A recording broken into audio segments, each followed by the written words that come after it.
The light of dawn begins to bleed slowly over a frozen horizon where vast forests press against glacial cliffs and rivers crack under their icy skin. Europe, roughly 30,000 years ago, is not a place of cities or roads. It is a raw, unforgiving landscape shaped by the will of ice and wind. Towering mammoths roam the plains below and saber-toothed cats prowl the shadows. But within this wild and feral world, a fire flickers inside a cave, casting orange shapes onto the stone walls. And next to that fire sleeps a man. Not a beast. Not an ape. A man with hands skilled enough to chip stone into blades, a mind aware of death and time, and a heart tethered to others like him. A Cro-Magnon. He awakens before the sun finishes its climb. The fire has burned low, but its embers still glow. Around him, others begin to stir, his mate, their children, and 2 elders wrapped in hides. The cold is bitter. Breath hangs in the air like ghosts. But the man is used to it. His body is lean and muscular, hardened by years of running, hunting, and enduring. He rubs ash over his arms, not only for warmth, but for protection, perhaps symbolic, perhaps spiritual. The meanings of his gestures are older than language. The Cro-Magnon's world is built from necessity. His shelter is carved partially into a cliffside where rock meets forest. The opening is covered by stretched hides held down by stones. Inside, the floor is padded with dried grass and furs. The air smells of smoke, blood, and something ancient, something permanent. Carvings mark the walls. Some are lines, tally marks perhaps. Others show animals with curved horns or the profile of a human hand outlined in ochre. These aren't decorations. They are messages to the future. To gods. Or maybe just to remember. He rises and steps outside. Snow crunches under his feet. The air is sharp with the scent of pine and distant musk. He's not alone. 2 other men emerge from nearby shelters, and a third is already preparing tools by a fire pit. Their heads nod in silence. There are no wasted words. They've hunted together before, and they know what must be done. Today, the tribe needs meat. The Cro-Magnon pulls on a heavy fur cloak stitched from the hides of wolf and deer. Around his neck, he wears a necklace of bone and tooth trophies or symbols of past hunts. He checks his weapons, a long wooden spear tipped with flint, a smaller hand axe, and a pouch tied to his waist filled with stone flakes, sinew, and a fire starter kit. His tools are not primitive. They are intentional, crafted with precision, and passed down through generations. Each has a story etched with the blood of animals and the memory of survival. The women and older children stay behind. They have roles as important as the hunters. Some tend to the fire, others crush dried roots into powder or twist fibers into ropes. One young girl uses a sharpened stone to scrape a fur clean of fat. Another paints on the wall, dipping her fingers into crushed ochre, outlining the head of a bison. No one is idle. Before departure, the group gathers near the fire. The eldest of the tribe, his face lined with time and scars, murmurs something low, rhythmic. His voice is like the crackling fire, constant, steady, ancient. He holds a carved bone in his hand, lifts it skyward, then touches it to each of the hunters. Protection. Memory. Maybe blessing. The ritual lasts only moments, but it binds them with a shared sense of meaning. The hunt is not just physical, it is spiritual. And so they leave, slipping into the forest in silence. The Cro-Magnon moves with caution, eyes constantly scanning for tracks, broken branches, the faint prints of hooves or paws in the snow. Every sound matters. A snap of a twig could mean a deer or a predator. Even with weapons, they are not the kings of this land. They are part of its brutal balance. Time stretches. They move swiftly but carefully, pausing to inspect trails. A faint mark in the earth, the smell of recent urine, for caught on a branch, it all means something. They speak in glances, in hand signals passed from one generation to the next. Their communication is efficient and it works. By mid-morning, they find what they seek, reindeer. A small herd grazing cautiously in a sunlit clearing beyond the trees. The Cro-Magnon grips his spear tighter. His heart beats with the pulse of purpose. Not greed. Not glory. Necessity. Meat means life. And failure means hunger. But the hunt is only beginning. The reindeer graze unaware, steam rising from their bodies in the frigid air. A soft wind blows through the clearing, carrying scents and sounds, some familiar, some foreign. The Cro-Magnon freezes, crouched behind a fallen tree. His companions do the same. They are downwind, hidden, and patient. In this moment, they are not just hunters, they are predators attuned to a rhythm older than words. The leader of the group, slightly older and scarred across the cheek, gives a subtle nod. Each man begins to move, circling wide to encircle the herd. The strategy is simple but effective. Drive the animals toward the thicket, block the exits, isolate the weakest. This has worked countless times before, but the land, the wind, and the prey all have their own plans. Nothing is guaranteed. The Cro-Magnon inches forward, each step calculated. He feels the familiar weight of the spear in his hand. His fingers grip it tightly, not out of fear, but with readiness. He has thrown the spear before, into flesh, into bone, into the uncertain future. He knows the weight of success and the taste of failure. Suddenly, one of the reindeer lifts its head. Its ears twitch. It snorts and stomps the snow. The herd stiffens. Something's wrong. They've caught a scent or a sound, something not quite right. The Cro-Magnon knows the moment is slipping. Then it happens. A shout erupts from the left flank. One of the hunters has broken cover, perhaps intentionally, perhaps too soon. The herd explodes into motion, hooves pounding the earth, kicking up snow and ice. The Cro-Magnon rises and sprints, legs burning, muscles taut like rope. He angles toward a younger reindeer, limping slightly, trailing behind. He raises his spear. Breath in. Step. Throw.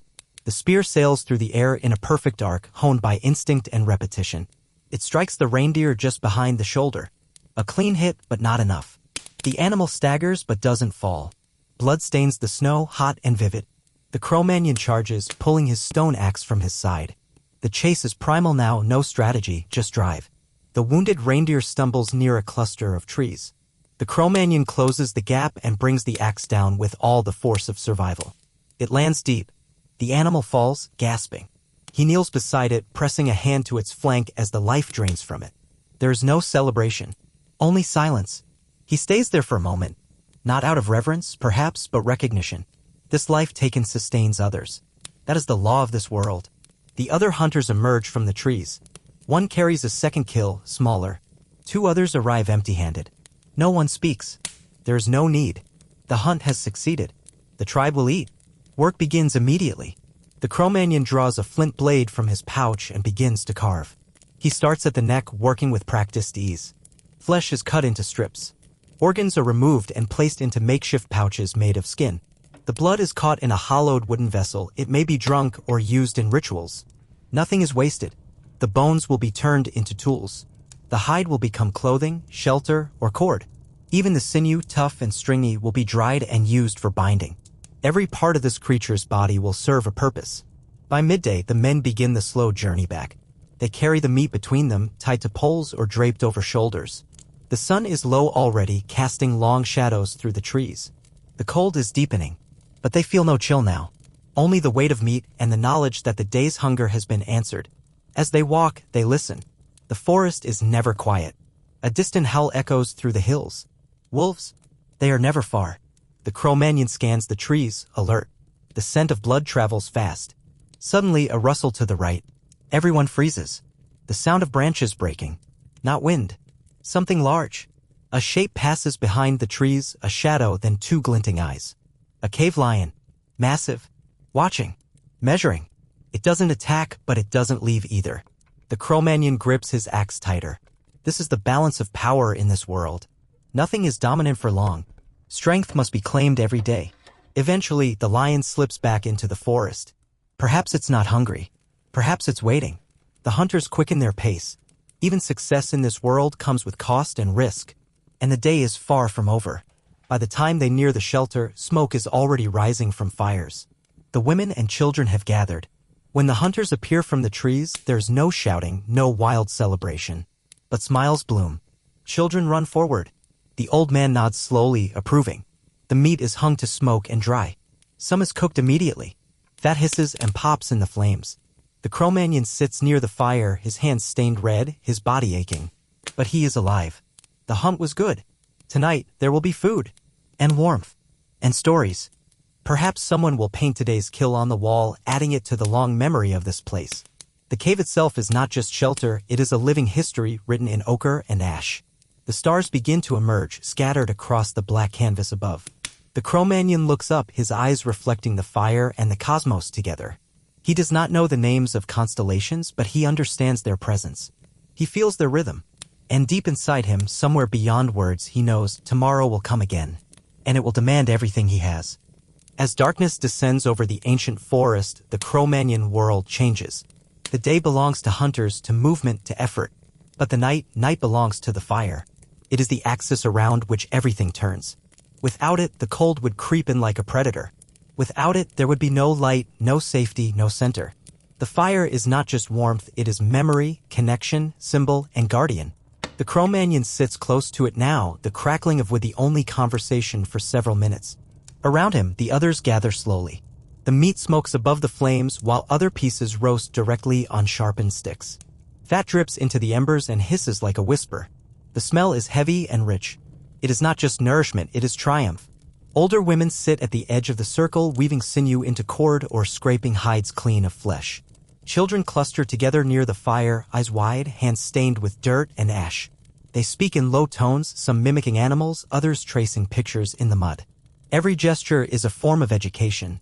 Every motion passed down through unseen generations. The Cro-Magnon takes a piece of roasted meat and tears into it slowly. He doesn't rush. Every bite is valuable.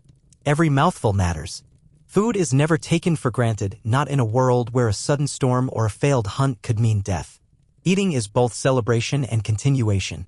It is how the tribe tells itself, we are still here. But the fire means more than food. Once the meal is finished, a different kind of gathering begins. One of the older men, his back hunched and his skin marked with faded tattoos, begins to move around the fire with deliberate slowness. In his hand, he carries a bundle of feathers and bone charms tied to a stick. It rattles softly as he walks. He is not a leader in the sense of command, but he holds something older than authority. He is a keeper of stories, a gatekeeper of the unseen. He begins to chant. The sound is low, rhythmic, and haunting. It vibrates in the chest and settles in the bones. His voice rises and falls like wind across the plains. It is not a song in the modern sense. There are no words that could be translated. It is older than language. A raw sound shaped by breath, fire, and the memory of those who came before. The Cro-Magnon listens intently. He has heard these sounds before since he was a boy. But each time they mean something slightly different. They are shaped by the hunt, by the weather, by the mood of the tribe. They are living. Children lean in, eyes reflecting flame. One of the hunters holds up a piece of charcoal and begins to mark the cave wall behind him. A single line. Then a curve. A set of antlers. A bison. A handprint. This is not art for beauty's sake, it is remembrance. It is record. It is magic. The belief is simple, to paint is to bind. To tell the story is to give it weight. To give it weight is to control its power. When an animal is painted, its spirit becomes part of the tribe. When a hand is outlined in red or black, it says, I was here. I lived. I mattered. The Cro-Magnon watches the painting emerge. He feels pride. Today's hunt will be remembered. Even when he is gone, the bison will remain. The cave will hold it. The fire will flicker across its lines. Generations will see and understand. Behind him, the old man continues his chant. He tosses herbs and dry moss into the flames. The smoke thickens. It carries scent, bitter, sharp, unfamiliar. Some close their eyes. Others sway gently. The night deepens. There is no sense of time in this space. No clock. No measure. Only cycles, sun and moon, hunger and fullness, birth and death. The Cro-Magnon does not wonder what year it is. He does not need to. His world is written in stone and fire, not numbers. Before the ritual ends, each person steps forward to throw something into the fire. A broken tool. A shard of bone. A strip of fur. Offerings. Not to a god with a name, but to the balance of things, to the forces that shape life and death. There is no doctrine. Only feeling. Eventually, the flames begin to die down. The air cools. People begin to settle into their furs and hides. Some pair off and retreat to their alcoves. Others remain by the warmth, staring into the embers, lost in thought. The Cro-Magnon stays a while longer. He stares at the fire until his eyes blur. The shadows dance on the wall. The painting of the bison seems to move. Maybe it does. Maybe the spirit of the animal is still near, drifting with the smoke. Maybe its death was not the end, but a transformation. Finally, he rises and steps back into the darker part of the cave. He lies beside his mate and child, pulling the fur over them. Outside, the forest breathes. Wolves cry to the stars. Somewhere, a lynx pads across the snow. But in the cave, there is silence. The fire is low. The night holds them like a story waiting to be dreamed. By morning, the smoke has thinned into delicate fingers curling toward the mouth of the cave. The embers still pulse faintly, but the heat has retreated. The cold outside presses against the stone like a living thing. And yet, the Cro-Magnon stirs not in discomfort, but in rhythm. This is the time to rise, not because a clock dictates it, but because the body remembers. The cycle of necessity continues. He stretches and moves slowly. Sleep is not deep in this world. The senses remain half awake, always aware of danger, of hunger, of change. He steps carefully over the others who still sleep and crouches beside the hearth.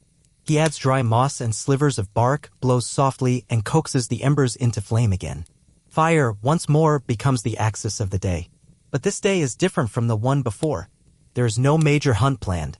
The tribe has food for now. So today, the focus shifts from surviving the world to preparing others to survive it. The Cro-Magnon walks outside where the cold air bites his skin and the snow crunches beneath his feet. Children are already awake, clustered near a rock where one of the older boys is sharpening a flint blade. They watch intently. Some mimic the motions with their own dull stones. None of this is formal education, there are no lessons, no instructors. But there is learning everywhere. He sits beside them and watches for a while before reaching into his pouch and withdrawing a piece of antler. With practiced hands, he begins to demonstrate a different technique, how to carve a groove into bone, how to use it as a pressure flaker to refine the edge of a spearhead. The children crowd closer, silent and wide-eyed. This is how knowledge survives, not through written words or structured schools, but through demonstration, imitation, repetition. A boy watches how the Cro-Magnon aligns the tool with the flint. He sees the force and angle of the strike. He notices the sound it makes when it chips correctly. And slowly he begins to understand. Later, the Cro-Magnon leads a group of 3 children, 2 boys and a girl, into the nearby woods. They carry nothing but slings, small pouches of dried meat, and sharpened sticks. This is not a hunt, but an initiation of sorts. He points to tracks in the snow: hare, fox, bird. He shows them how to tell fresh from old, how to read the broken twigs and the shape of the prints. Each child takes a turn guessing, pointing, testing their instincts. Some are wrong. But that's the point. Survival isn't gifted, it's trained. They stop at a cluster of berry bushes, long stripped bare by winter, but one child finds a cache of nuts buried beneath the snow by some animal. The Cro-Magnon shows them how to test the shells, how to crack them without wasting what's inside. A lesson in resourcefulness. When a raven calls from above, he holds up his hand. The children freeze. He explains softly and with gesture that certain bird calls mean danger. Others mean food is near. In this way, the forest speaks and one must learn its language to survive. Back at the camp, the older members work on repairs. A woman uses an awl carved from bone to pierce holes in a hide. She threads sinew through with fast, practiced hands. Another reinforces the stone wall around the shelter's entrance, stacking heavy rocks to guard against wind and wolves. Children help gather wood. Even the smallest hands carry twigs and kindling. There is no idle soul. The Cro-Magnon returns with the group. The children are tired but proud. One of them carries a bird's feather found in the snow. Another has tucked a smooth stone into their pouch. These things are not trophies in a modern sense, they are symbols. They mark experience, a memory of what was learned. In the afternoon, he turns his attention to tools. He selects a reindeer femur from yesterday's kill and begins carving it into a needle. The process is meticulous. He bores a hole at one end with a flint tip, shapes the body of the needle using sandstone, and sharpens the point until it gleams white. With this, hides can be sewn tighter, garments made more durable, shelters reinforced. It is a simple object with profound impact. He then repairs his spear. The binding has loosened slightly. He unwraps the sinew, replaces a few strands, and tightens it again. He applies resin harvested from trees and boiled onto the joint where the flint head meets the shaft. When it cools, it hardens like stone. Technology in its earliest form. Nearby, the tribe's elder slowly chips away at a chunk of ochre stone, grinding it into powder. Mixed with water or fat, this becomes paint. It is used not only for art, but for marking tools, faces, even wounds. It is pigment and medicine, story and symbol. By late afternoon, a sudden wind begins to stir the trees. Snow falls again, gently at first, then with more insistence. The tribe begins to retreat into their shelters. The Cro-Magnon helps secure the entrance flap with extra stones and hides, checks the fire, and settles in for another cold night. Outside, the forest grows quiet under the weight of snowfall. Inside, the fire burns strong. The children whisper to each other, retelling the lessons of the day. One boy mimics a fox, crouching low, then leaping forward with a grin. The Cro-Magnon watches and smiles just slightly. This is how their people survive, not by brute strength alone, but by memory, teaching, and adaptation. Every generation builds on the last. And in this way, even in a world that offers no mercy, the Cro-Magnon endures. Night returns not as an event, but as a force. It spills over the treetops like a shadow with weight, sinking between branches and stone, soaking into the very bones of the land. Inside the shelter, the Cro-Magnon watches the fire closely. It is smaller now, more controlled, its light flickering against the cave walls like the heartbeat of the tribe itself. Yet something in the air feels different tonight. There is silence, but not the peaceful kind. The wind howls just beyond the entrance, slapping against the hide covering. Snow scratches at the edges like claws. The cold presses in harder than the night before. The fire crackles, but the sound doesn't carry as far. It's muffled, swallowed by the heaviness outside. The Cro-Magnon does not sleep. Neither do several others. They sit upright, backs against the rock wall, their eyes darting now and then toward the entrance. One of the older hunters tightens the binding on his axe. Another checks a spear, ensuring the flint tip is secure. These are not rituals. These are precautions. Because while the Cro-Magnon has survived many winters, he knows one truth better than most: the dark is not empty. Outside, something moves. It is not loud. It is not clear. But the sound is real, soft crunching footsteps across frozen snow, stopping now and then continuing. Too heavy for a rabbit. Too quiet for a herd. A predator. A solitary one. Perhaps a pack scout. Perhaps something worse. A low growl echoes in the trees, distant but unmistakable. Then another, closer this time. The Cro-Magnon tightens his grip on the shaft of a spear propped beside the fire. He glances toward the back of the cave, where the children sleep in a heap of fur and arms and limbs. The old man stirs slightly but does not rise. His eyes stay open. It is not panic that fills the shelter, but readiness. These people know fear intimately, but they also know how to face it. Suddenly, the hide at the entrance shifts, not from wind, but from pressure. A heavy body pressing against it. A muffled snarl. Then silence again. The Cro-Magnon stands in one smooth motion and signals with his hand, 3 fingers, then a fist. The other 2 men rise and take their positions. One moves to the side of the entrance, holding a sharpened staff. The other prepares to throw a stone from behind cover. Another movement outside. Then a growl deep enough to rattle the stone floor. A bear. Not one of the lumbering, sleepy creatures seen from a distance during summer. This is a cave bear, driven by hunger and cold, drawn by the scent of meat and smoke. It has wandered too close. Or maybe it has done this before, with other shelters, other people, long since gone. The hide flaps again, this time more violently. A shape pushes against it. A paw, massive and clawed, swipes across the entrance. It catches the edge of the flap and tears it partially aside.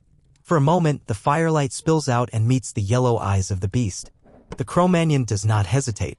He lunges forward with his spear, jabbing not to kill, but to drive back. The tip hits the thick fur and muscle with force. A roar tears through the cave like thunder. The bear recoils, staggering slightly, then swipes blindly into the gap. Its claws catch the arm of the spear wielder beside the entrance. Blood sprays across the stone. He stumbles back, but another man is already in place. A second spear flies forward. This one strikes deeper, just above the bear's shoulder. The beast roars again, louder, but now with pain. The Cro-Magnon shouts, not words, but sound. Force. Command. Challenge. The fire blazes behind him, his silhouette large and wild. The bear hesitates. Pain makes it doubt. The fire makes it cautious. It growls once more, then turns, disappearing into the dark with crashing footsteps and broken branches. For a long time, no one moves. No one breathes. Then slowly, the men lower their weapons. The injured hunter grits his teeth as his arm is wrapped in hide. The wound is long but not deep. He will live. The others sit again, not in relaxation, but in watchfulness. The threat is gone, but only for now. This is the reality of Cro-Magnon life. The night is never safe. There are no walls. No fences. No guarantees. Every shadow holds teeth. Every silence could be stalking something. And yet, they do not leave. Because this is home. This cave, this fire, this stone beneath their feet, these are not just places. They are defenses. They are sanctuaries. They are part of what it means to be human in a world that does not care if you survive. The children do not wake. In the morning, they will find a blood-stained spear, a new story, and perhaps a fresh scar to add to the tribe's memory. And the Cro-Magnon will do it all again.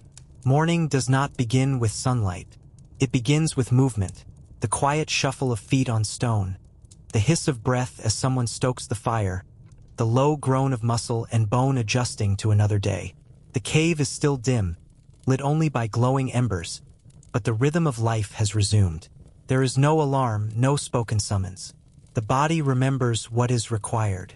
The Cro-Magnon rises slowly. His legs are stiff, his arms sore from the night's defense. Yet there is no luxury of rest. Around him, the tribe is already returning to its structure, its unspoken but deeply understood system of survival. Each person has a role, and every role matters. This is not chaos. It is order honed over generations. Cro-Magnon society may not leave behind temples or empires, but it holds something far older and more essential: kinship. The strength of the group lies in how it functions together, not through dominance but through balance. The oldest woman in the group, her face furrowed like dried bark, sits near the fire boiling a mixture of herbs in a cracked stone bowl. She is not called a healer. There are no titles, but her knowledge of wounds, roots, and sickness places her in a position of subtle power. She applies a poultice to the injured hunter's arm, wrapping it tightly with softened bark. He does not wince. Pain is simply part of the exchange. Nearby, two younger women repair a hunting net made of twisted sinew and sapling fibers. They tie it to curved stakes, preparing it for the next small game expedition. These nets are rarely mentioned in grand stories, but they feed more mouths over time than any single spear. Children gather tools, return stones, and carry messages between adults. The older ones practice throwing stones at carved wooden targets. Not as a game, but as a necessity. Accuracy will mean life or death in the years ahead. The Cro-Magnon moves among them, pausing now and then to check progress, assist with tasks, or offer a quiet nod of approval. He does not command. Leadership in this tribe is not about shouting. It is about action, those who consistently succeed in the hunt, in problem-solving, in protecting others.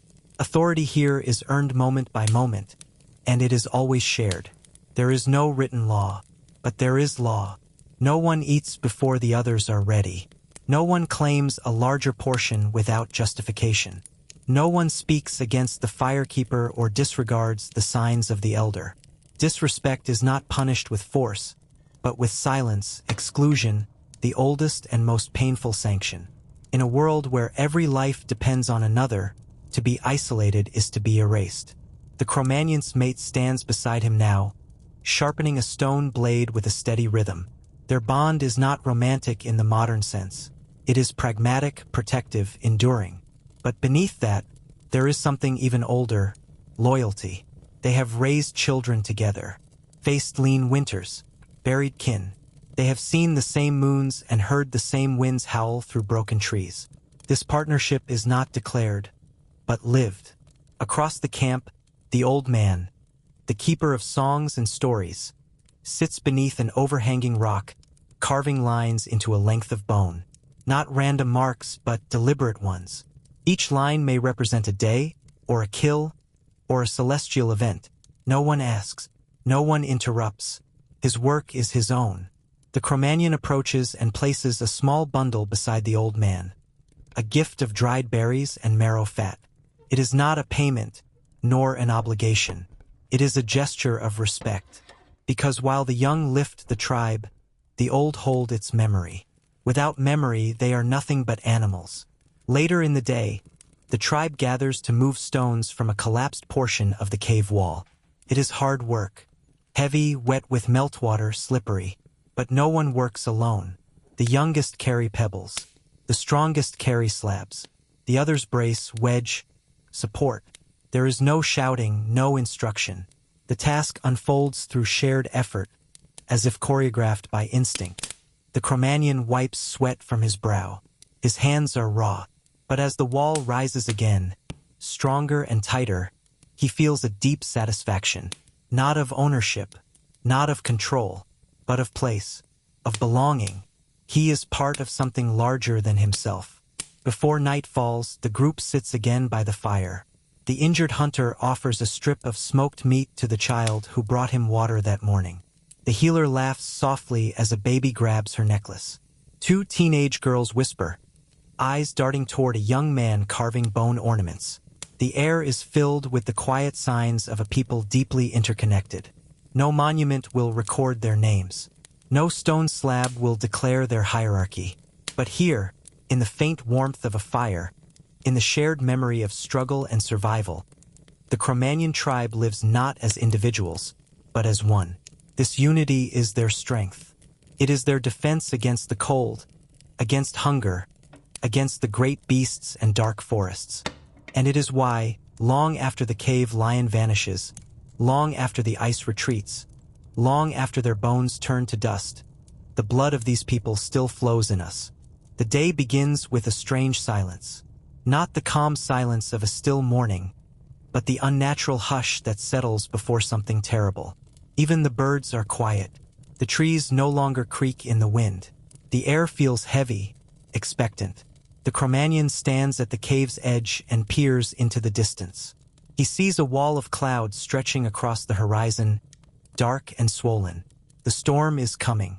Weather in the Ice Age is not a seasonal inconvenience. It is a force that shapes the very terms of life and death. Snow is not romantic, and wind is not poetic. A sudden storm can erase a valley, bury a trail, kill an animal mid-step. It does not ask permission. The tribe feels the shift instantly. There is no spoken warning, only movement. The Cro-Magnon's mate rushes to pull drying meat into the back of the cave. Children gather baskets, bundles of herbs, stones used for grinding. The fire is strengthened with larger logs. The hides at the entrance are reinforced with extra stones and sinew cords. Everyone knows the drill. The temperature drops quickly. It is not gradual. It feels like the sky itself has cracked open and poured out cold. The Cro-Magnon helps an elder hobble back into the shelter and then hurries outside one last time. He checks the meat racks. Some strips have frozen already. He tears them down and bundles them under his cloak. He can barely feel his hands. Snow begins to fall, not gently, but in shards. Ice needles that bite the skin and cloud the vision. Within minutes, the world outside the cave becomes a blur of white and wind. The forest disappears. Shapes vanish. Even the nearest tree looks like a ghost behind a curtain. They are sealed in. Inside, the shelter grows darker. The fire crackles, defiant against the cold pressing in from all sides. The cave's walls sweat and steam as the warmth battles the frost. Children huddle close together. The Cro-Magnon can see their eyes reflecting the flame. Wide, alert, but quiet. They understand. They've seen storms before. Some of them were born during storms. The old man begins to hum low and steady. It is not a song of celebration. It is a chant of endurance. The Cro-Magnon's mate joins him, followed by another voice, then another. The sound grows into a low, rolling harmony, more vibration than melody. It does not push back the storm, but it centers the people. It reminds them that the world outside may rage, but inside, they are still here. Then comes the ice. A sudden crack above the shelter tells them all they need to know. A branch, maybe a tree, has broken under the weight. Then another snap. A thud. Snow piles up at the mouth of the cave. The Cro-Magnon moves to clear it, but the old man gestures for him to stop. Let it seal. Better a wall of snow than an opening for wind. The day stretches into stillness. They eat little. Only what has been preserved, dried meat, hardened roots, old berries. A child is given a scrap of bone to suck for fat.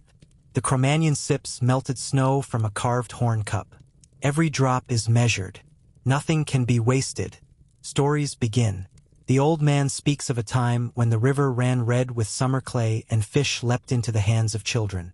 He speaks of a mountain with a mouth that smoked, perhaps a volcano, perhaps a myth. No one questions. The lines blur. That is the nature of oral memory. The Cro-Magnon adds a tale of his own. He gestures with his hands, showing the arc of a spear, the leap of a deer, the fall from a cliff. The children gasp at the right moment. One of the teenage boys tries to mimic the movement and nearly falls backward. For a moment, laughter replaces fear. Even in confinement, life continues. But outside, the storm worsens. The wind howls like a wounded animal. It punches the sides of the shelter with fists of snow and air. Icicles form at the cave's edge. The cold seeps through cracks in the stone. The Cro-Magnon places extra hides along the floor. His mate rubs ash onto their child's feet to keep them warm. This is not comfort. This is survival. By nightfall, the cave has gone quiet again. The The storm rages still, but they no longer listen. They are conserving strength. Most sleep, bundled like roots underground. The Cro-Magnon remains awake, seated near the fire. He adds the last of the thick logs. He does not know how long the storm will last. A day, a week, more. He looks at the ochre marks on the wall, the handprints, the animals, the spirals. They are older than him, maybe older than anyone living. But they remain. This is how Cro-Magnons survive. Not by fighting nature, but by learning to bend with it. To hide when needed. To listen to the wind. To store not just food and fuel, but stories, memories, meaning. Outside, the storm screams across the Ice Age world. Inside, the Cro-Magnon watches the fire burn low. He closes his eyes. He breathes slowly. Tomorrow will come or it won't. But tonight they endure. When the storm finally breaks, it does so without drama. The wind softens. The snow slows. A hush falls over the world, not the tense silence of anticipation, but the heavy quiet of aftermath. The Cro-Magnon stirs and pushes aside the hide flap. The outside is transformed. Trees sag under thick coats of snow. Animal tracks are gone. The forest is blank and unfamiliar, as if reborn. But with the stillness comes a sharper hunger. The storm has passed, but it has taken time with it, time in which no hunting could be done, no gathering, no foraging. The smoked meat is thinned. The roots have softened.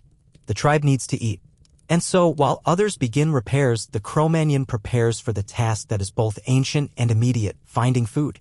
The Cro-Magnon diet is not what modern minds might imagine. It is not all meat, though meat is critical. It is variety that keeps the tribe alive, balance born from knowledge, not luxury. He starts with the tools, a digging stick sharpened at one end and blackened by fire to harden the wood, a leather pouch, and a blade of flint tied into a handle of antler. These are the means of survival, not ornate, but exact. He knows the weight of each. He trusts them. Today will not be a hunt. It is too dangerous to track game in deep snow, and the beasts are cautious after storms. Today, the Cro-Magnon will gather. He moves into the forest, his feet sinking slightly into the drifts. He walks with the deliberate rhythm of someone who knows how to conserve heat and breath. He stops at a tree, the bark torn low by deer. A good sign. Where deer nibble, edible plants may lie hidden beneath the snow. He begins to dig. Slowly, carefully, he uncovers the ground beneath the snow, searching for tubers, thick, starchy roots buried deep. He finds a few, slices them from the earth, and brushes off the dirt. These will need to be roasted. Raw, they are difficult to chew and digest. But they carry energy, warmth. Next, he moves toward a frozen stream. Ice coats the surface, thick and blue. He kneels and chips away with his flint. Beneath the surface, watercress. Fragile, green, clinging to rocks. It's rare this time of year, but valuable. A source of moisture, of minerals, of freshness. He gathers only what he can carry. On his way back, he checks a snare. It's a simple loop made of twisted sinew placed near a narrow game trail. And today it has caught something, a snow hare, small and white, now stiff and still. He thanks the animal under his breath. There is no ceremony, no chant. Just a brief moment of connection. This is how Cro-Magnons eat, not with regularity, but with responsiveness. Some days they feast. Some days they chew bark and lick marrow from bones. They eat fish when they can catch them, insects when they must. They collect eggs from birds' nests in the warmer seasons, crack them open and drink them raw or cook them on flat stones. Berries in the summer, nuts in the autumn, honey when a hive can be found and raided without fatal consequence. The Cro-Magnon returns to camp and lays out his finds. The tubers are cleaned and roasted on flat rocks near the fire. The hare is skinned swiftly, its fur hung to dry, its flesh cut into small strips for cooking and preservation. The watercress is shared among the children, its taste sharp and surprising after days of dry meat. A woman near the fire cracks open a marrow bone with a heavy stone. The sound echoes. The inside is scraped and passed to the old man, who smacks his lips appreciatively.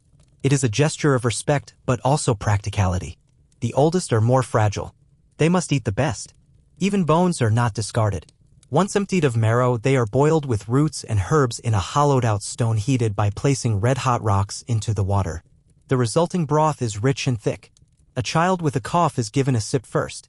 Later, the Cro-Magnon takes a dried stomach from a deer and fills it with melted snow, powdered roots, and animal fat. He ties it off with sinew and hangs it to congeal. A rudimentary form of trail food, dense, portable, calorie-rich. Nothing wasted. Everything earned. Sometimes they find mushrooms, but only certain kinds. the knowledge of which are safe is passed down through demonstration and memory, never chance. Mistakes are fatal. They do not salt their food, not yet. But they do dry it, smoke it, store it in pits lined with stones and leaves. In colder months, meat can be frozen solid and last for weeks. The women tend to these stores with the focus of guardians. A spoiled cache can mean the death of a child. And still, hunger is always near. It sits behind every meal, every mouthful, every decision. Even when the tribe is full, they eat with restraint. Because winter is not a season, it is a presence. And it does not forgive waste. By nightfall, the fire burns brighter. Bellies are warmer. The storm has broken not just the weather, but the monotony. The Cro-Magnon lies back and feels the heaviness of food, of fire, of shelter. But he knows it will not last. Tomorrow they may hunt again. Or lose another snare. Or find only bark and bone. That is the rhythm of Cro-Magnon eating, survival, not satisfaction. And yet, in every bite, in every crack of marrow, in every scraped root, they find the taste of life. The firelight dances across the cave wall, casting slow, rhythmic shadows that move like spirits trapped between rock and flame. The Cro-Magnon sits cross-legged, a piece of ochre stone in his hand worn down from years of use. His fingers are stained with red powder. Before him lies the stone canvas of his world, the blank, jagged wall of the shelter that has protected his people for seasons beyond counting. He leans forward and begins to draw. But this is not idle decoration. It's not a way to pass time. For the Cro-Magnon, the act of painting is an invocation, a recording, a ritual. It is how memory is transferred beyond voice. How experience is translated into symbol. These walls are not art galleries, they are sacred spaces. They are history, prophecy, and prayer. He starts with the curve of a bison's back, long, strong, steady. He paints its legs bent in motion, a sense of forward charge. Around it, he adds spears not as a boast, but as truth. The bison fell, the tribe fed, and now the moment must be remembered. Not just for himself, but for his child's child, and for those who will come after and not know his name, but know his mark. Others gather behind him, watching in silence. A young boy mimics the strokes in the dust with a piece of bone. An elder nods in approval. The Cro-Magnon adds details, horns, eyes, the impression of breath, and then presses his own hand against the wall. With his other hand, he blows powdered pigment over his fingers, leaving behind the negative image of a palm and 5 outstretched fingers. A signature? A declaration? Or something older, deeper? No one knows exactly what these handprints meant. But they endure. The cave holds many such marks, layers of stories. Woolly rhinos, leaping deer, horses galloping across time. Some walls are crowded, chaotic. Others show a single image, alone, as if too sacred to share space. Colors vary, reds from ochre, blacks from charcoal, yellows from crushed minerals. Binders include animal fat, plant sap, even blood. The act of painting is often accompanied by ritual. Not grand ceremonies, but quiet gestures. Before he began, the Cro-Magnon placed a small token at the base of the wall, a knucklebone from the last hunt. Not as worship, but as acknowledgement. The line between spirit and survival is blurred. To draw the animal is to connect with its essence. To preserve it. To control it, perhaps. In a world where the future is uncertain and the past is always vanishing, these images are anchors. Later that night, others contribute. A woman kneels beside the wall and adds a spiral, a common symbol, perhaps representing the sun, life, or the cycle of seasons. No one interrupts. Each mark adds to the whole. A young man takes charcoal and begins outlining human figures, stylized, abstract, dancing around what looks like a fire. Are these spirits? Ancestors? Reflections of themselves? The Cro-Magnon does not ask. He only watches. Interpretation is not debated. Meaning is felt. Even the children leave their handprints. Some mark them in color, others just press them into wet clay along the floor. They are staking a claim. Saying, in the simplest possible way, I was here. I exist. I am part of this world. And while modern minds may label this as early art, it is something else entirely. It is survival through symbol. It is identity in pigment. It is belief made visible. Later, when the paintings are done and the fire burns low, the old man walks the wall with a torch. He points at certain images, murmuring sounds that rise and fall in rhythm. He does not explain. He performs. Each symbol becomes a cue, a trigger for memory. The people listen not as audience, but as participants. They remember not only what the story is, but how it is told. This is how culture is preserved, not on paper, but on stone, in voice, and in blood. Outside, the wind howls. A wolf cries in the distance. The world remains vast, cold, and indifferent. But inside the cave, the wall lives. It pulses with color and form, echo and fire. The Cro-Magnon lies beside his mate and looks once more at the bison he painted. He sees not a picture, but a truth, a moment captured. A bond between human and beast, survival and sacrifice. And when his eyes close, the image remains burned behind his lids. Tomorrow will bring hunger, movement, danger. But tonight, they have marked their world. And the wall remembers. The sun rises behind a curtain of mist, dull and gray. Its light barely warms the air, but it signals the start of another day. The Cro-Magnon stirs from sleep, rubbing his hands together, already scanning the cave with instinct. The storm has passed. The food supply is secure for now. And yet there is a tension in the air, subtle but unmistakable. It is not just weather or hunger that threatens the tribe. Sometimes danger comes on two legs. While the Cro-Magnon tribe lives deep in the forested valleys and stony uplands, they are not alone in this vast, frozen continent. Others walk these lands, some like them, others not. Some familiar, others strange. The world of the Ice Age is not empty. It is a patchwork of peoples, each with their own customs, beliefs, and ways of surviving. And not all are friends. That morning, the Cro-Magnon ventures out to check a series of snares placed near a cluster of birch trees. One snare is broken. Not just tripped, torn apart. The cord is frayed. The trigger stone has been moved. No animal did this. His eyes narrow. He looks at the ground. There are tracks in the snow, two sets, one larger, one smaller. Human. Barefoot. Recent. He kneels to examine them more closely. The stride is different. The foot wider, the toes spread. Not someone from his tribe. And not Cro-Magnon. Neanderthal. He has seen them before, years ago, during a spring hunt. A chance encounter by a river bend. Broad shoulders, powerful chests, thick brows. They spoke in low tones, used gestures. They did not attack, nor did they offer food. They simply stood and stared, then turned and vanished into the forest. There was a silent understanding then, this is not your land. But the border is invisible and the pressure of survival ignores memory. The Cro-Magnon rises and returns to the shelter. Inside, he tells the old man, using hand signs and a single carved token, an oval shape with a mark through it, the tribe's symbol for others. The elder nods. His face hardens, but he does not panic. Instead, he reaches for a pouch and removes a small object, a shell pierced through the center, colored black with soot. He ties it to the spear of one of the hunters. Not a weapon charm. A warning. The tribe prepares. Not for war, but for possibility. Scouts are sent out, 3 men, silent and quick, moving like ghosts between trees. They follow the trail of prints, mapping where the visitors walked.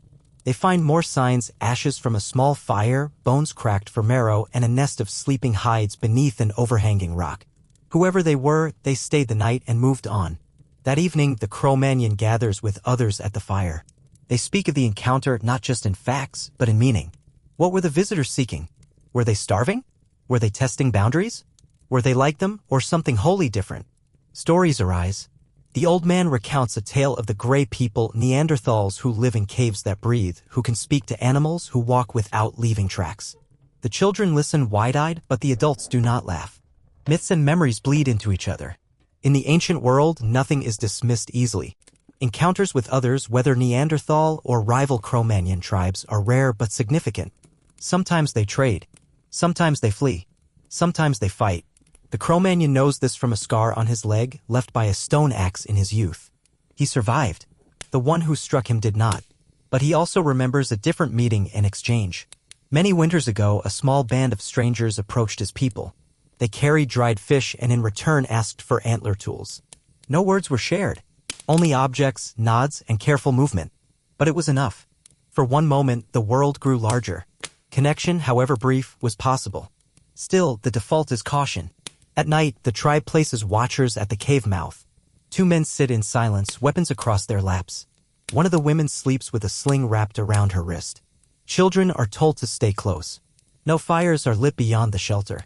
Light attracts. The Cro-Magnon lies awake, staring at the cave ceiling. He thinks about the footprints in the snow, the broken snare, the shape of the visitors' tools.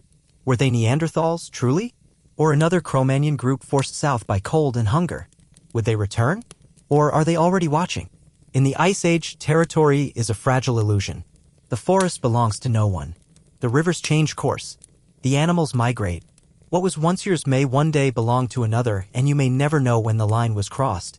But one thing is certain. The Cro-Magnon cannot afford ignorance.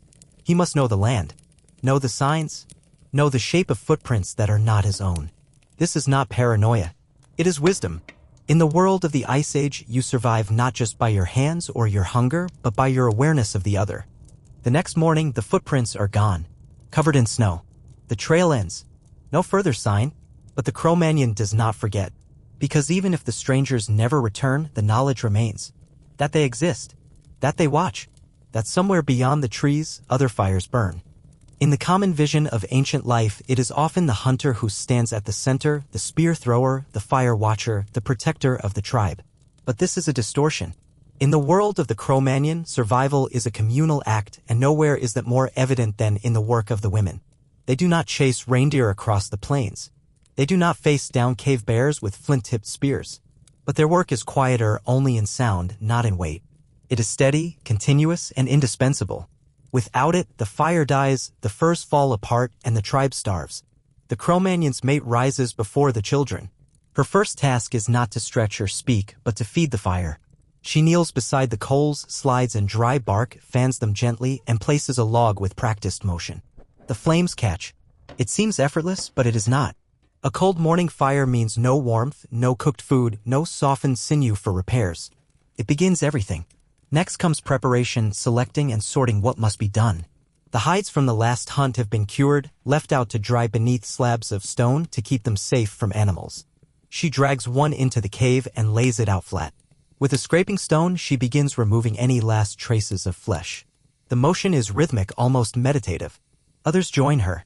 The process will take hours, but the result is warmth for children, bindings for tools, padding for the cave floor. While the men bring in the meat, the women make it last. 2 women work beside a fire pit, cutting strips of reindeer into long, thin pieces. These are hung on wooden frames to smoke. Nearby, a girl no older than 10 grinds roots and nuts into a paste using a flat stone and a smaller one shaped by years of pressure. She adds dried berries for taste. Her hands are red with effort, her expression focused. This is food preparation, but also preservation. Dried roots can last through months of cold. Nut pastes are rich in energy and can be wrapped in hides for long journeys. Every step ensures that hunger comes later, not sooner. Another woman tends to the children, not only keeping them safe but teaching them constantly. A toddler is shown how to crush pine needles to release sap. Another is handed a smooth pebble and told to match it with one that fits. These are not games. They are the beginnings of toolmaking. Sensory lessons that, over time, become survival skills. They also know the forest. While the men track large game, the women remember where the herbs grow in spring, which trees give sap in summer, which caves drip minerals onto stones. They track the seasons not with calendars but with their fingers, tide cords, knots in hair, markings on bark. Medicine is their realm too. A woman sits near the old man, grinding dried mushrooms into a powder. She mixes it with honey, melts it over fire, and lets it cool into a thick paste. A boy with a swollen cheek is given a pinch on his tongue. He grimaces, but the pain will dull. Later, she boils willow bark for another, one with aching joints. She adds a pinch of bone ash, why, no one knows for sure, but it works. The Cro-Magnon watches all this without interfering. He does not lead. He does not instruct. This is not his domain. He respects it deeply. The women do not demand recognition. They do not speak loudly. But their authority is real. In many cases, they are decision-makers, particularly in matters of travel, shelter, and food storage.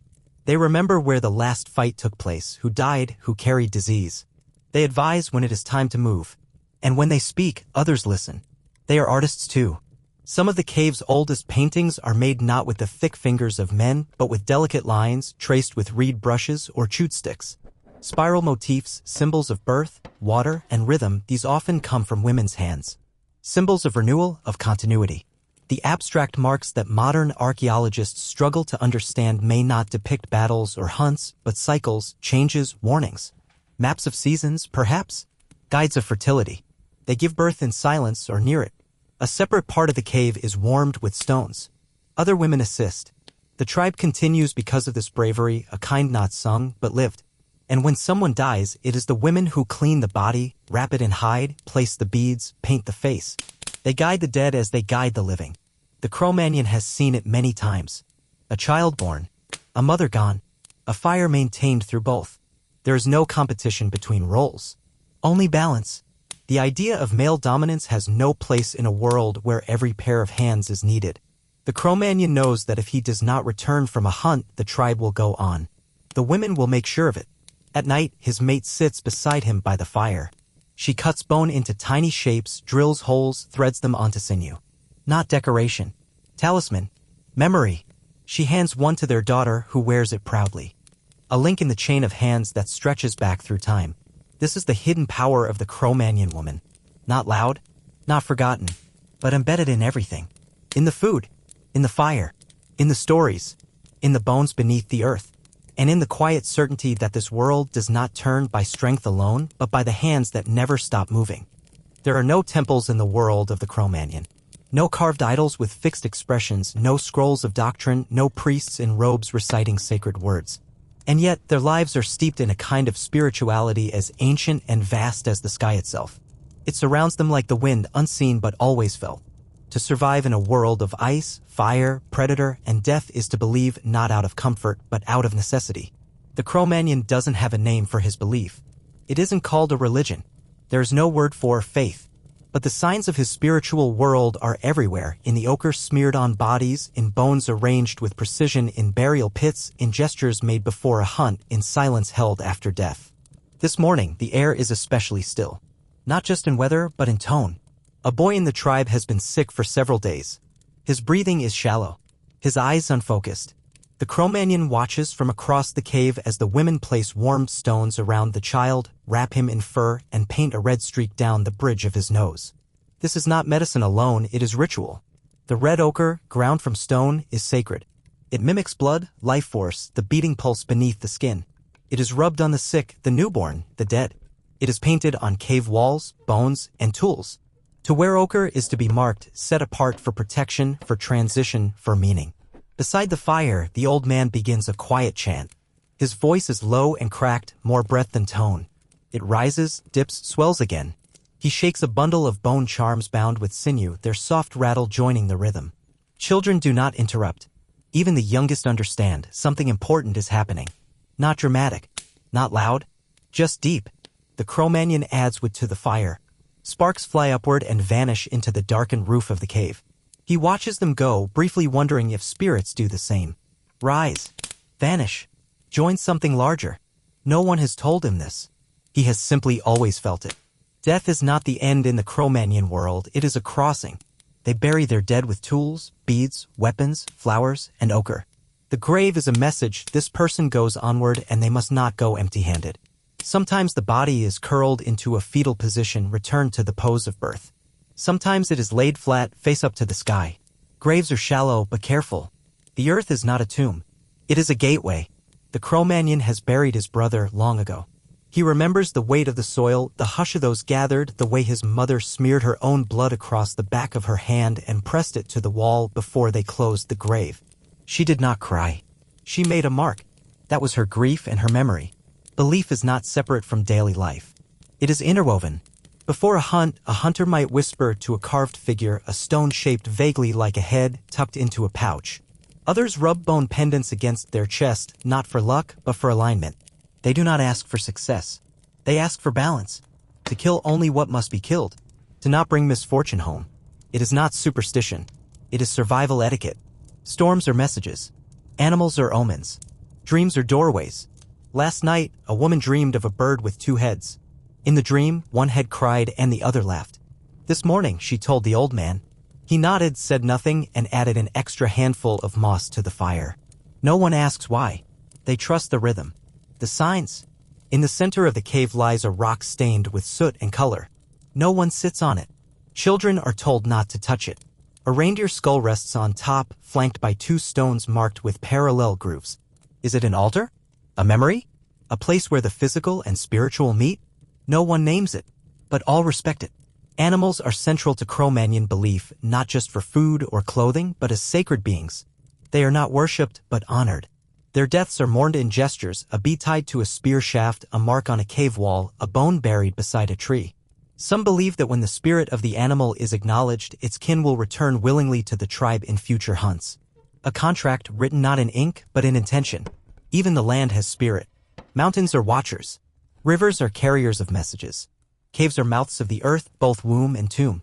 The Cro-Magnon feels it when he walks into a valley and hears nothing, no birds, no breeze. That silence is not empty.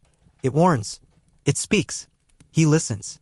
This spiritual awareness does not make them weak. It makes them perceptive. In a world of constant threat, anything that can't be seen but is still felt must be respected. The unseen is not feared, it is part of the structure of the world. By nightfall, the sick boy breathes more easily. He is not healed, but he is no longer fading. The women nod, silently grateful. The old man adds another chant to the night, this time softer. The Cro-Magnon sits in the firelight and watches the shadows on the wall. They seem to move with the rhythm of the voice. He presses his hand into a patch of soot and leaves his mark beside an older print. A human palm, small but certain. A message, a signature, a connection to everything that came before. The Cro-Magnon believes not in gods, but in presence. In meaning. In the line that runs from fire to bone to breath. And though his words will never be written, his marks will remain. Because spirit leaves a trace. Always. The Cro-Magnon crouches on a flat rock just outside the cave. Sunlight breaking through the treetops and glinting off the edge of his flint blade.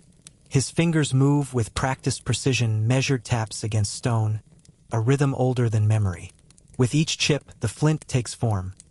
First a jagged lump, then a rough triangle, and finally a blade so sharp it could slice through hide, flesh, and sinew with a single motion.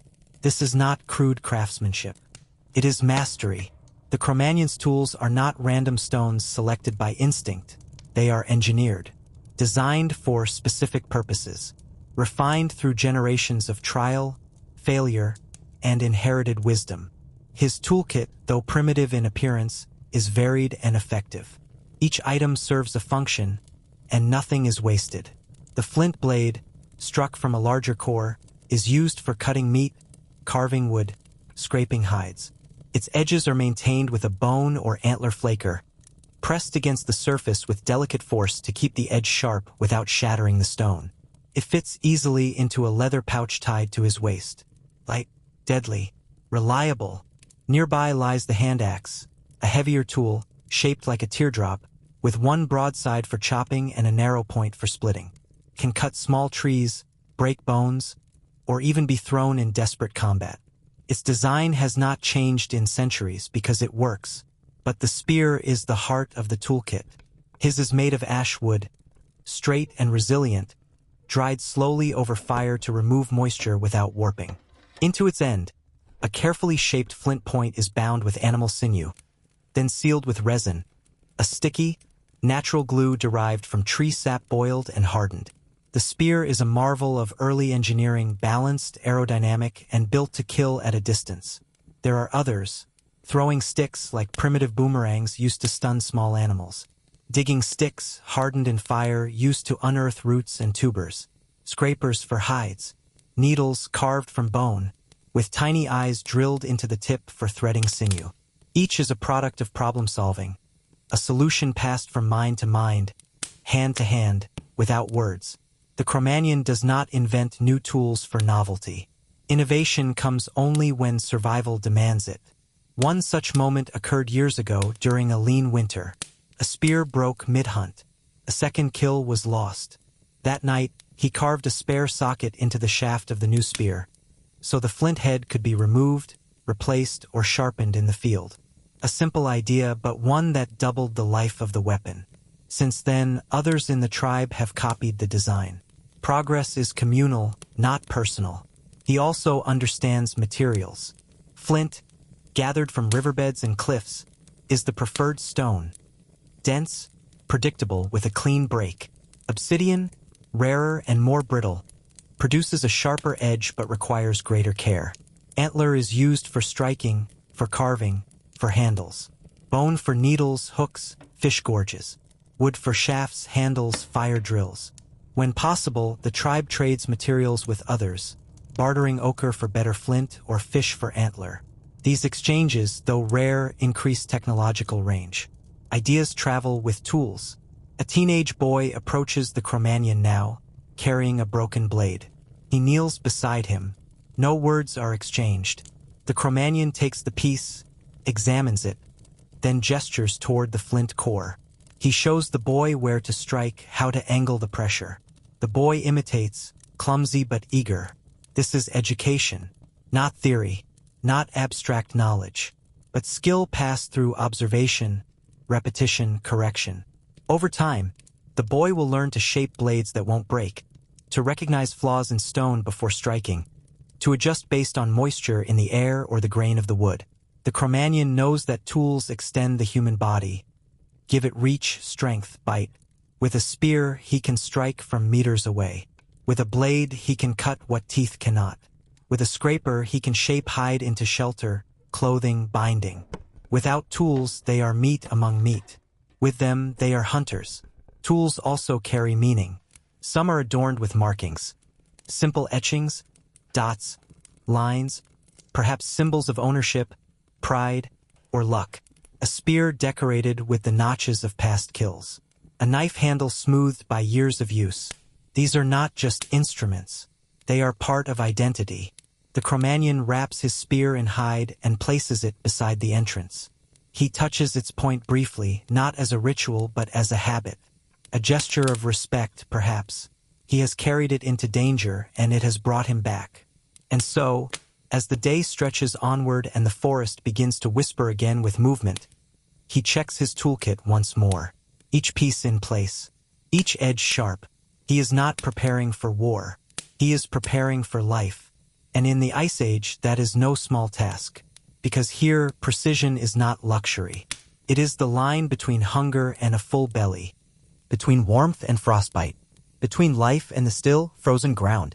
And the Cro-Magnon, with his hands stained in ochre and ash, will not cross that line lightly. Fire is not just warmth, not just light, not just cooked meat or glowing embers. For the Cro-Magnon, fire is civilization itself. It is the first tool not carved, not napped, but conjured. The first force not just used, but controlled. And in a world where nature kills without hesitation, to control something as wild as flame is an act of quiet rebellion. A declaration that the human mind can reach beyond instinct. This morning, the Cro-Magnon kneels before the remains of last night's fire, a circle of blackened stones and cooling ash. He stirs the bed of embers gently, testing for life. There is still heat deep in the core. That is enough. He adds dried moss, crushed bark, curls of pine sap. Then he leans forward and blows softly. A thread of smoke. A spark. And then, suddenly, the flicker of flame. It's always like this, fragile at first, then bold. Fire is not born in a roar. It is coaxed, persuaded, taught to live. Around him, others stir. One woman brings more wood. A boy watches closely, learning not through instruction but exposure. The rhythm of flame-making is embedded in the tribe's muscle memory. Every child learns the signs, the dryness of moss, the crackle of good bark, the breath that carries heat without choking it. They guard their fire jealously. In winter, when the wind steals warmth and storms bury camps in snow, fire becomes the center of all activity. Without it, flesh stiffens. Food rots. Fear creeps in. The Cro-Magnon carries a small fire kit at all times. Inside a leather pouch, a flint core, a shard of iron-rich stone, dried fungi, and powdered resin. These tools let him strike sparks, even in the wet season. It is not fast. It is not easy. But it is control. This control is what separates them from the forest. Animals fear fire. Predators hesitate before the flickering light. Even the great cave lion, bold as it is, does not step too close to a roaring blaze. And so, fire is defense. A wall of heat and light that no claws can pass. But fire is more than survival. It is memory. At night, the tribe gathers around it. Always. It is the circle that draws them together. Stories are not told in daylight. They are spoken in flame shadow when the cave grows quiet and imagination rises with the smoke. The old man begins to speak. His voice crackles like the logs. He tells of a time when the stars fell into the forest and set it alight, when the animals spoke in human tongues, when fire was stolen from a bird who guarded it under its wing. No one asks if it's true. Truth is not the point. The story binds them. The Cro-Magnon has heard this story since childhood. He could repeat it word for word. But he doesn't. He listens again. Because fire is not just heat, it is a stage. A place where identity is reinforced. Tools are sharpened by the fire. Bones are boiled beside it. Teeth are scorched clean. Stones are heat-treated to improve their flaking. The Cro-Magnon once watched an elder press flint into embers, wait, and then strike it to produce a blade sharper than anything he'd ever seen. Heat, applied correctly, makes stone more obedient. Food, too, becomes transformation. Raw meat feeds, but cooked meat nourishes deeper. It is easier to chew, safer to store, more filling. The Cro-Magnon places strips of hair onto a flat slab beside the flames, turning them carefully. The fat drips into the coals. The smell fills the cave. Fire changes what is wild into what is usable. And yet it is not without cost. Once, long ago, the fire was left untended. The wind shifted. Sparks caught on nearby dry grass. The cave mouth blackened. 2 hides were lost. That was lesson enough. Since then, the fire has a keeper. Each night, someone stays with it, feeding it slowly, keeping it low but alive. To let it die is not just inconvenience. It is threat. The fire is a member of the tribe, unseen but vital. They carry fire when they travel. A bundle of moss wrapped around embers, tied with wet hide, carried close to the chest. If it smokes, it lives. If it goes cold, it must be born again, and that takes time and strength they may not have. Sometimes when the Cro-Magnon stares into the heart of the flames, he sees shapes. Not real ones, never quite real. But suggestions. Animals running. A face in the coals. Perhaps a vision. Perhaps just the mind reaching for story. Either way, it stays with him. Fire teaches him that transformation is power. Stone becomes blade. Meat becomes energy. Shadow becomes memory. With fire, the Cro-Magnon does not just react to the world. He shapes it. And that is the first step toward everything that will follow. As twilight slips across the Ice Age valley, the Cro-Magnon sits near the fire not with a weapon or tool, but with a bone hollow, smooth, and carved with shallow grooves along its side. It is no spear, no scraper. It is something else entirely. A flute. Its sound when he blows across the opening is high and wavering. Not beautiful in the modern sense, but raw. Alive. It rises into the cool air like smoke, curling upward in slow notes that echo off the cave walls. Children lift their heads. A woman hums softly in time. A few others begin to clap slowly, matching the rhythm. In this moment, the Cro-Magnon tribe becomes more than a group of survivors. They become performers. Makers of sound. Creators of something that has no immediate purpose, but deep, undeniable meaning. This is music. And in a world of survival, blood, cold, and silence, music is rebellion. The Cro-Magnon's musical world is built from what is around him. Bones of birds or deer become flutes. Stones become percussion, clapped together in rhythm. Stretched hides tied over wooden bowls make primitive drums. Voices rise and fall in harmony with wind and fire. None of it is written. All of it is felt. Rhythm is instinct. Even the youngest child knows how to bang 2 sticks together. It is not taught. It is remembered, etched into the body from the pulse of the heart, the beat of feet across soil, the crash of thunder overhead. Rhythm is everywhere. And so the Cro-Magnon does not compose. He participates. Tonight, it begins with clapping. A slow, even pattern. 2 strikes, a pause. Then again. Then someone adds a counterbeat. A woman begins to hum, low and steady. Her voice doesn't carry a melody. It carries mood. A man taps a hollow log with a stone. The sound is deep, grounding. The Cro-Magnon blows again into the flute. Now the cave is full, not of conversation, but vibration. There is no word for song, but they know what this is. Some say this kind of music began during rituals, before hunts, before burials. A way to enter a different state of mind. A way to ask the forest for mercy or strength. But in time, it became more than that. It became celebration, connection, a rhythm that reminded them they were alive. Music tells stories where words cannot. A drumbeat mimics the gallop of a reindeer. A whistle echoes the cry of an eagle.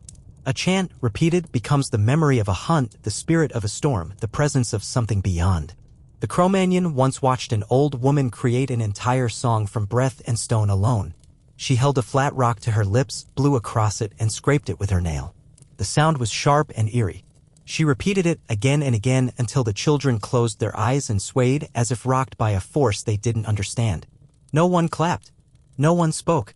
But when she finished, the silence was heavier than before. Something had changed. Tonight, the music lasts long after the meat is gone and the fire dims. It is not constant. It fades, returns, reshapes itself. Some lie down and hum until they sleep. Others carve lines into it in rhythm with the beat. A few dance, not wildly, but with small, swaying movements, feet tapping the ground, hands tracing invisible patterns in the air. Dance, too, is music made visible. It is not performance. It is embodiment. The Cro-Magnon doesn't dance to entertain. He dances to be. To take the rhythm of the fire, the story of the day, the weight of hunger, and let it move through him. It is not thought. It is release. Even the tools of music are sacred. A flute is not just a whistle. It is carved carefully, smoothed by hours of rubbing, tested with breath until it sings. A drum is kept dry and warm, never left outside.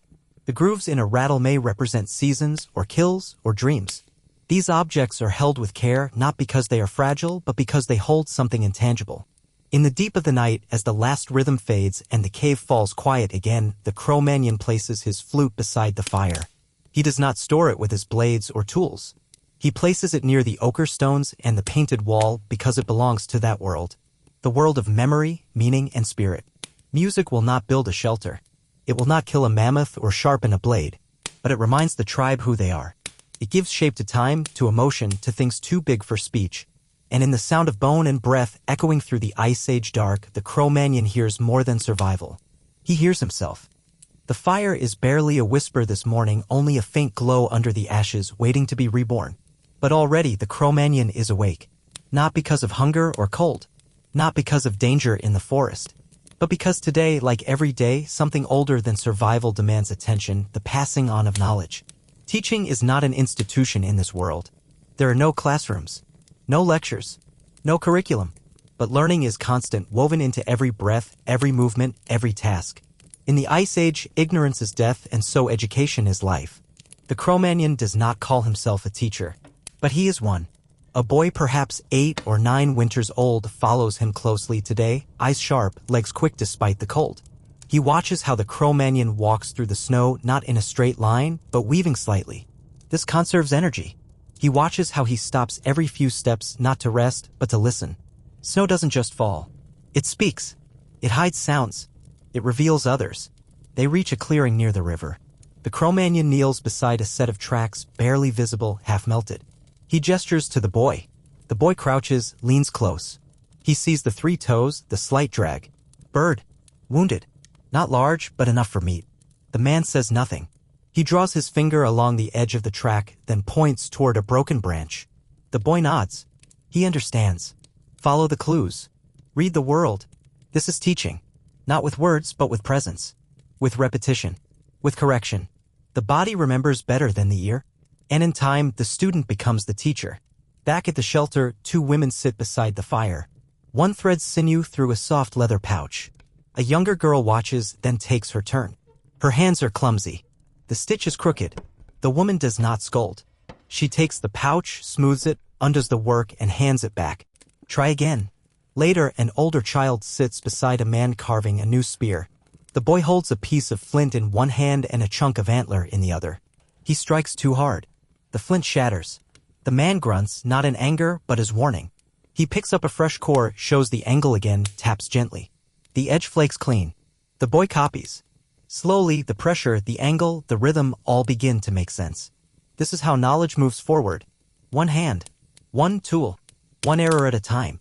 There is no expectation of mastery in a day. Skills take seasons to form. The Cro-Magnon remembers his own failures, blades that cracked, snares that broke, animals lost because he moved too soon or too loud.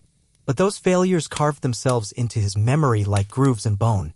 They became part of him. Stories are also lessons. Around the fire, elders tell of hunts gone wrong, of strange tribes in the north, of rivers that vanish in summer. These stories are not fantasies. They are maps, libraries made of memory and voice.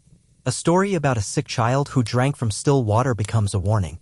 A tale of a man lost in fog becomes a survival guide. The Cro-Magnon once heard a story about a bird that never lands, always flying, always watching. He didn't understand it as a child, but when he saw a vulture circling above a dying elk, he remembered. The bird sees before the hunter does. Now he watches the sky when he hunts. Knowledge comes from the land, too. Children are taught which plants burn slow, which boil fast, which heal, which kill. They taste resin. They sniff moss. They touch stone. Each sense becomes a channel of learning. The world is not abstract. It is a book written in snow, bark, and wind. Even failure teaches. A boy once dropped his spear during a chase. The prey escaped. He wept not from punishment but from disappointment. That night, an elder gave him a smaller weapon and told him to carry it always. Not as shame, but as memory. The boy still wears it today. And while the young learn from the old learn in return. A girl finds a new way to tie a bone needle with fewer loops. A boy notices that boiling certain bark produces a scent that drives away insects. These discoveries are absorbed, passed on. Adaptation is not just inherited, it is communal. There is reverence too. When a child finally makes a tool that works, a true blade, a working snare, a painted symbol on the wall, they are not praised with words but with presence. Someone touches their shoulder. Someone nods. The tool is used. That is recognition. The Cro-Magnon understands this deeply. He once carved a pendant from mammoth ivory, a spiral with notches. His mother wore it until her death. It now hangs above the fire. He doesn't look at it often, but when he does, he remembers the moment it was made. The moment he became more than a student. And someday, one of these children will take his place. They will teach others how to strike flint, how to read tracks, how to feel the storm before it comes. Not because they want to be remembered, but because the world demands it. In the Ice Age, the greatest legacy is not a name carved in stone. It is a skill passed to another. And the Cro-Magnon ensures that every lesson leaves a mark not on parchment, but on hands, on hearts, and in the long memory of survival. The Cro-Magnon's shelter is not a monument. It does not tower above the landscape. It is not built to impress. It is built to endure. Tucked into the base of a limestone outcrop, the cave opens like a mouth, dark, weathered, protective. Its ceiling curves low in some places, high in others. The walls are marked with soot, handprints, animals, and spirals that reach deep into the stone's memory. This space is not just protection from wind and cold. It is the center of existence. Shelter, memory, home. Each detail inside it is deliberate. The fire is always central, not just for heat, but for orientation. Everything radiates from its glow. Sleeping furs form a semicircle around it. Tools hang from carved niches in the walls. Bones are stacked neatly in corners. Ash is swept to one side, used later to preserve meat or absorb waste. There is no wasted motion. Today, as the snow recedes just slightly with the morning sun, the Cro-Magnon moves outside. A strong wind blew through the valley last night, and some of the rocks placed at the cave entrance have shifted. He checks the outer barricade, stacked stones and thick branches covered in hides meant to block wind and keep animals from wandering in. He tightens the lashings. He replaces 2 stones. Then he begins to trace the perimeter of the shelter space, an act done not from habit, but from necessity. The space around the cave is alive. Footprints tell stories. Claw marks on trees warn of passing predators. A cracked stone, once stable, may mean shifting ground. The Cro-Magnon reads these signs as one would read words. The land around the shelter is part of the structure. A stream nearby provides water, icy, clean, and fast-moving, rarely frozen solid. A fallen tree offers natural seating and a place to dry hides. A fire pit sits just outside the cave, used when the weather allows, freeing the indoor fire for sleeping and warmth. Sometimes, when the weather is clear and food is plentiful, the Cro-Magnon's tribe constructs temporary shelters a short distance from the cave, semicircular windbreaks made from mammoth ribs, thick furs, and stone piles. These are not homes. They are workspaces. Places to tan hides, flake tools, smoke meat. When the weather turns again, they are left behind or taken apart, the best pieces reused. Inside the main shelter, each space has a function. There is a corner where pigments are stored, red ochre in a shallow stone bowl, charcoal in another, bits of crushed minerals wrapped in hide. A bone with notches rests nearby, possibly counting days, kills, or phases of the moon. A niche in the wall holds sacred items, a carved bear tooth, an antler etched with lines, a smooth river stone marked with soot. No one touches them without reason. Their meaning isn't explained. It's understood. Near the back of the cave is the sleeping area, a dense layering of moss, grass, and hide built for insulation. The children sleep here, clustered in groups, wrapped together for warmth. The adults arrange themselves around the edges, closest to danger, closest to the entrance, closest to the cold. Ventilation is managed through instinct and experience. The Cro-Magnon knows where the smoke gathers, where the draft slips through, where condensation from breath collects on the ceiling. Hides are arranged accordingly. A small opening in the back has been widened over years with scraping tools to allow air to move without letting in too much cold. This balance keeps the cave from suffocating during long, fire-heavy nights. In the spring and summer months, the shelter expands outward. Drying racks are assembled from saplings and rope. Bones are sorted into tools and waste. New animal skins are added to the entryway, thickening the wall, reshaping the mouth of the cave to fit the new season. The Cro-Magnon does not call this architecture, but it is. He knows how to distribute weight in a mammoth hide tent. He understands how stone absorbs and reflects heat. He knows that wet hides must be raised off the ground or they will rot. These aren't theories. They are truths carved into experience. Even sound is considered. Loud conversations happen near the fire. Quiet ones in the back. The cave amplifies some tones, muffles others. A sudden shout in the wrong place can startle a child or worse, echo into the forest and draw attention. So the Cro-Magnon speaks with caution. The cave listens. At night, the shelter transforms. The flicker of firelight turns the walls into a living thing, shadows stretch, paintings seem to move. The Cro-Magnon lies on his side, watching the flames crawl along the stone. He sees stories there. Hunts. Spirits. Ancestors. This is not imagination. It is continuity. The shelter is not just a container for bodies. It is a vessel for memory. And when a new child is born, a mark is added near the entrance, a small handprint, a scratched symbol, a piece of hide tied with sinew. The shelter remembers. It holds the record. Not in books or bricks, but in soot, skin, and repetition. Tomorrow, they may move. Storms may come. The river may flood. But for now, this is home. And the Cro-Magnon knows, just as his ancestors did, and his children will, that shelter is more than walls. It is warmth, memory, and meaning. It is the shape that survival takes. The Cro-Magnon moves silently through the forest, every sense tuned to the rhythms of the wild. Snow crunches beneath his feet in a slow, deliberate rhythm. He pauses often, listening, smelling, watching, not for fear alone, but for information. Because here, among the towering pines and windswept plains, he is never alone. This is a world of giants. In the time of the Cro-Magnon, the wild is not just background. It is the living frame of every breath, every decision. The creatures of this world are massive, dangerous, mysterious. They are not just food. They are forces. They define the edges of the possible. And chief among them is the woolly mammoth. He has seen them before, herds of 15 or 20 moving across the lowlands like living hills. Their tusks curve like frozen rivers, their eyes ancient and unreadable. To kill one is not merely a hunt. It is an event.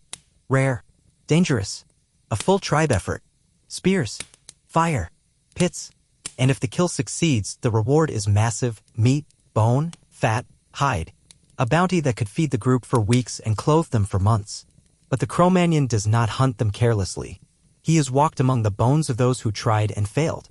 He remembers the first time he saw a mammoth corpse, its side torn open by wolves, its eye pecked by birds. The tusks had been scavenged. The ground around it was trampled and black with rot. It smelled like smoke and death. He learned then, respect is not weakness. It is survival. Today, the animals he tracks are smaller, but no less important. He crouches near the trail of a reindeer, its double hooves leaving crescent-shaped imprints in the snow. Reindeer are lifelines. Their flesh is lean but rich. Their hides are thick. Their bones become tools. They migrate along known paths, and the Cro-Magnon knows these paths as well as any river. When the reindeer move, the tribe often follows. There are also horses not ridden but hunted. Stocky, fast, muscular. They travel in herds, skittish and loud. A coordinated drive can push them into narrow gullies or toward waiting hunters with spears. Their meat is tougher than reindeer, but plentiful. But for every prey, there is a predator. The Cro-Magnon's world is stalked by the cave lion, larger than modern lions, powerful, silent, fast. He has seen the aftermath of their kills, a half-eaten reindeer dragged into the trees. He has faced one once in the snow, his heart a hammer in his chest, a spear in his shaking hand. It did not attack. It watched, then turned. That was enough. There are wolves, too, intelligent, coordinated, always watching. At night, their howls fill the cave, long and mournful. The Cro-Magnon does not hate them. He admires them. He studies their movements. Sometimes after a kill, he leaves bones behind, not as gift, but as distance. A signal, this is ours, that is yours. Once, a lone wolf followed the tribe for days. It limped. It did not growl or attack. It lingered. And one night, it came near the fire. Not close, but close enough. The Cro-Magnon threw it a scrap of fat. The next day, it was gone, but its tracks circled the cave. Even in wildness, there are negotiations. He also watches the skies. Giant vultures, with wings wide as men, are tall, soar above carcasses. Owls perch silently, watching from branches. Birds are messengers. Their behavior predicts danger. Their absence is often more telling than their presence. In warmer seasons, the Cro-Magnon tracks boars, ferocious, low-slung beasts with tusks like daggers. They fight back. They do not run. A single wound from one can cripple a man. But they are rich in fat and organs, both highly valued. There are hares, quick and quiet, darting between roots. Ptarmigans hidden in snowdrifts. Fish pulled from icy streams with bone gorges or woven traps. The Cro-Magnon eats whatever the land offers. Nothing is beneath him. Nothing is taken for granted. Even the insects matter. In summer, bees become both threat and opportunity. If the Cro-Magnon can find a hive and smoke it carefully, honey is his reward, rare, golden, calorie-rich. A moment of sweetness in a brutal world. But the wild is not only about threat and hunger. It is also teacher. The Cro-Magnon mimics the silence of a stalking lynx. He reads trails like a fox, swift and efficient. He builds his shelter with lessons from the dens of badgers, his clothes with layers like the winter coat of a bear. He does not separate himself from the wild. He observes, adapts, becomes part of it. When a child is born, the Cro-Magnon places a strip of reindeer fur around the infant's neck. Not for warmth alone, but for connection. To bind life to life. To remind them from the beginning that they are not outside nature, but inside it. At night, he sometimes dreams of animals. Not always as prey or enemy, but as guides. A stag leading him through fog. A wolf sitting beside him at the fire. A bird landing on his shoulder. He does not speak of these dreams. But when he paints, these images appear. Because in the Cro-Magnon world, animals are not separate. They are the shape of the world itself. They are food, threat, spirit, teacher, mirror. And every time he walks the forest, every time he feels the snow beneath him or sees the flick of a tail in the trees, the Cro-Magnon remembers. He is not master of the wild. He is one of its many voices. And for as long as he lives, he will listen. Health in the Cro-Magnon world is not a concept. It is survival. It is a fragile state of balance that shifts with the weather, the hunt, and the season. Life is defined not by how long one lives, but by how well one survives each day. Every action, every decision is made with health in mind, not just physical, but mental and emotional. And yet, the Cro-Magnon is not immune to sickness, injury, or the forces of nature that tear at the fragile fabric of life. The Cro-Magnon has seen sickness before. Fever, high and relentless, that eats away at strength. Coughing, dry and rasping, that steals the breath. Rashes from poison berries, lacerations from failed hunts. These are not small fears. They are deadly. And in a world without doctors or medicine as we understand it, health is not a thing to be taken for granted. Today, there is a child in the shelter, pale and unsteady on their feet. The Cro-Magnon's eyes narrow. He is not a healer, he is a hunter, a gatherer, a protector. But survival is the domain of everyone in the tribe, and every member must be ready to act when the need arises. The women are already at work. One, older, seasoned in the ways of herbs, is grinding roots with a heavy stone. A mixture of willow bark known for its pain-relieving properties and sage, an herb for fever and nausea. She mixes the two into a thick paste, then dips a scrap of hide into the concoction, rubbing it gently on the child's forehead. The cold sensation, she hopes, will reduce the heat, the fever that clings like a blanket. Her touch is calm, assured. Another woman gathers moss, the same moss they use to pad bedding or to wrap food, but today it will be boiled in water to make a mild antiseptic wash for the skin. The child's arms are covered in rashes, red from an unknown bite, perhaps from a tick or a beetle. The moss will cool the burning skin, ease the irritation. No one speaks of the possibility of death. They do not ask if the fever will break, if the illness will pass. The Cro-Magnon knows better than to ask what he cannot control. He moves to the fire where another member of the tribe is boiling meat broth. This will be the first thing the child drinks when they are strong enough to swallow. It is rich in nutrients and protein, essential for recovery, and more importantly, it is warmth. Warmth, he knows, is as vital as any herb. Cold, too much of it will only drive life away. The heat will bring strength back into the child's body from within. The Cro-Magnon does not understand microbes. He does not know of bacteria or viruses, nor would the concept of illness as an invisible enemy be something he would recognize. But he knows symptoms. He knows how the body works. He knows how fever makes the skin flush, how wounds become infected, how exhaustion drains the spirit. Still, healing in this world is a fragile art. The tools are simple: roots, herbs, stones. The knowledge passed down in quiet murmurs in patient hands. What works is not always understood, but it is trusted.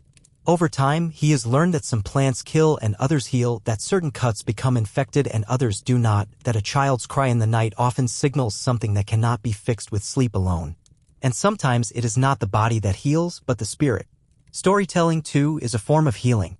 In the evening, once the child has settled into a fitful sleep, the old man sits by the fire and tells a story. A slow one. A tale about a bear spirit that watches over those who are ill, a creature that guards the balance between life and death.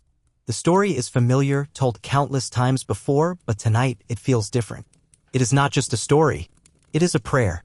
The Cro-Magnon watches the flickering shadows of the fire, the figures drawn on the walls. The child, still and quiet, breathes heavily. They do not stir. The fever has not passed. The illness has not broken. But the Cro-Magnon believes that the body can be healed by the spirit. That connection, memory, and belonging, these are forces that influence health as much as any herb. The strength of the tribe, the presence of the fire, the knowledge of the ancestors, these are as important as any treatment. At night, the tribe sleeps in the warmth of the fire. The sick child is surrounded by their family, by their tribe. The stories continue in murmurs, in songs, in gentle hands. The Cro-Magnon lies awake for a time, listening to the sounds of the shelter, breathing, shifting, the low hum of voices that will never cease. Tomorrow, the child may be better. Or worse. It is out of their hands. But they will do what they can.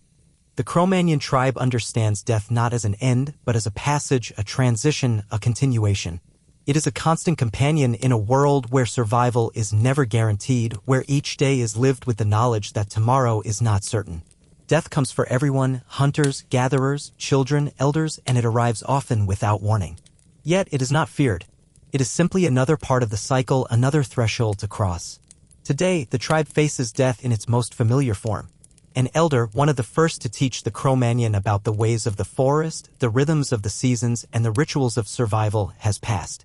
His body lies at the center of the shelter, covered with a simple hide. There is no grand ceremony, no wailing. Instead, there is quiet. There is respect. The fire burns low, crackling as though it too mourns the passing of a spirit it has known. The women begin the necessary preparations, gathering herbs for a cleansing smoke, preparing a small bundle of the elder's possessions. His tools, his bones, his necklaces of carved ivory and animal teeth, symbols of his life, will be placed with him in his grave. The Cro-Magnon understands that the body is only part of the whole. The essence, the spirit, is what moves on. It is what survives. The burial will take place outside, by the river's edge where the ground is softer and the water can wash away the remnants of life. The Cro-Magnon is not alone in his understanding of the need for a return to the earth. The soil is part of the cycle, the place where death is turned into new life. This is not a burial for grief, but for respect for continuity. The Cro-Magnon kneels beside the body of the elder. The old man's eyes are closed, his hands folded across his chest as though he rests from a long journey. He does not speak, but he places a piece of firewood in the elder's hands. This is a symbol, a connection between the living and the dead. The firekeeper has passed, but his spirit will remain with the tribe, with the fire that continues to burn. The Cro-Magnon believes the flames carry messages from the dead, that they speak of past hunts, past lives, past decisions. Outside, the ground is still frozen, but the Cro-Magnon knows where the earth is soft. The path is marked by footfalls, soft imprints in the snow leading to a raised mound near the river. The burial site has been prepared. Stones piled carefully will mark the grave. He stands there for a moment, contemplating the meaning of it all. The burial is quiet, but not somber. The tribe gathers around. There are no rituals of mourning. There are no grand words. There is only a shared understanding that the elder's body must be returned to the earth and his spirit to the land that gave him life. His tools, his weapons, his carvings, his essence are placed in the grave with him. These are not offerings to a god, but markers of a life lived well. A child no older than 5 winters places a stone at the head of the grave. The Cro-Magnon does not stop the child. This is important. The stones are not just symbols. They are anchors. They hold the spirit of the dead in place. The Cro-Magnon steps back, looking down at the mound of earth that now marks the elder's final resting place. The stone markers are laid. The fire will burn throughout the night. Tomorrow, the tribe will carry on. The earth will continue its rotation. The forest will endure. The wolves will howl. And life, with all its fragility, will continue. In the evening, the tribe returns to the cave. The fire is rekindled and the sound of breathing, of quiet movement, settles into the rhythm of night. No one speaks of the elder's passing, but everyone feels it. It is a moment of shared recognition. His place in the tribe, in the circle, is now passed to the next. Tonight, the Cro-Magnon thinks of the cycle, how the seasons turn, how the children grow, how the old are replaced by the young. He feels no fear. He feels only the steady, unbroken rhythm of life. As he lies down beside the fire, the thought crosses his mind that death, too, is not final. The spirits of the dead walk beside the living, always watching, always guiding. Their lessons remain, their stories continue in the hearts and hands of those who remember. The Cro-Magnon closes his eyes and listens to the quiet crackle of the fire. Tomorrow, the hunt will begin again. Tomorrow, life will continue. Tomorrow, he will teach the next generation just as he was taught. And in the quietest moments, when the wind whispers through the trees, he will remember the elder whose spirit walks with them still. The Cro-Magnon tribe has always been shaped by its elders, those who have lived longer, who have faced more seasons, and who carry the weight of collective memory. These individuals are not simply survivors, they are the keepers of knowledge. They are the ones who, over time, learn the hidden languages of nature, the patterns in the wind, the migration of animals, the shape of seasons. They teach the tribe not only how to hunt or how to gather, but how to live within the pulse of the world around them. And so, when the Cro-Magnon reflects on the elder who has passed, he does not think of them as an individual, but as a vessel. They were a link between the living and the ancestors. A guide, not just for survival, but for understanding the greater world. They shaped the tribe's rituals, their sense of timing, their beliefs about the unseen forces that ruled their existence. The elder was the one who knew when the snow would fall heavily, when the river would swell, and when it would recede. They knew the best times for hunting, for fishing, and for resting. They understood the land and the sky in ways the younger generations could not yet grasp. They were the bridge to the past, to the spirits of the land that had lived long before the Cro-Magnon had arrived. In the aftermath of the elder's passing, the tribe feels an absence, but it is not a void. The elder's legacy does not fade. It continues to live in the stories they told, in the lessons they passed down, in the tools they shaped, and in the relationships they built with the other members of the tribe. Their teachings are etched not just in words, but in every action, in every way the tribe survives. Their presence is now woven into the very fabric of the tribe's identity. The Cro-Magnon does not view death as something that takes away. Instead, it is an act of transformation. The elder has passed, but they are not gone. They are now part of the land, part of the tribe's collective memory. They continue to influence the actions of the living, even if they can no longer speak aloud.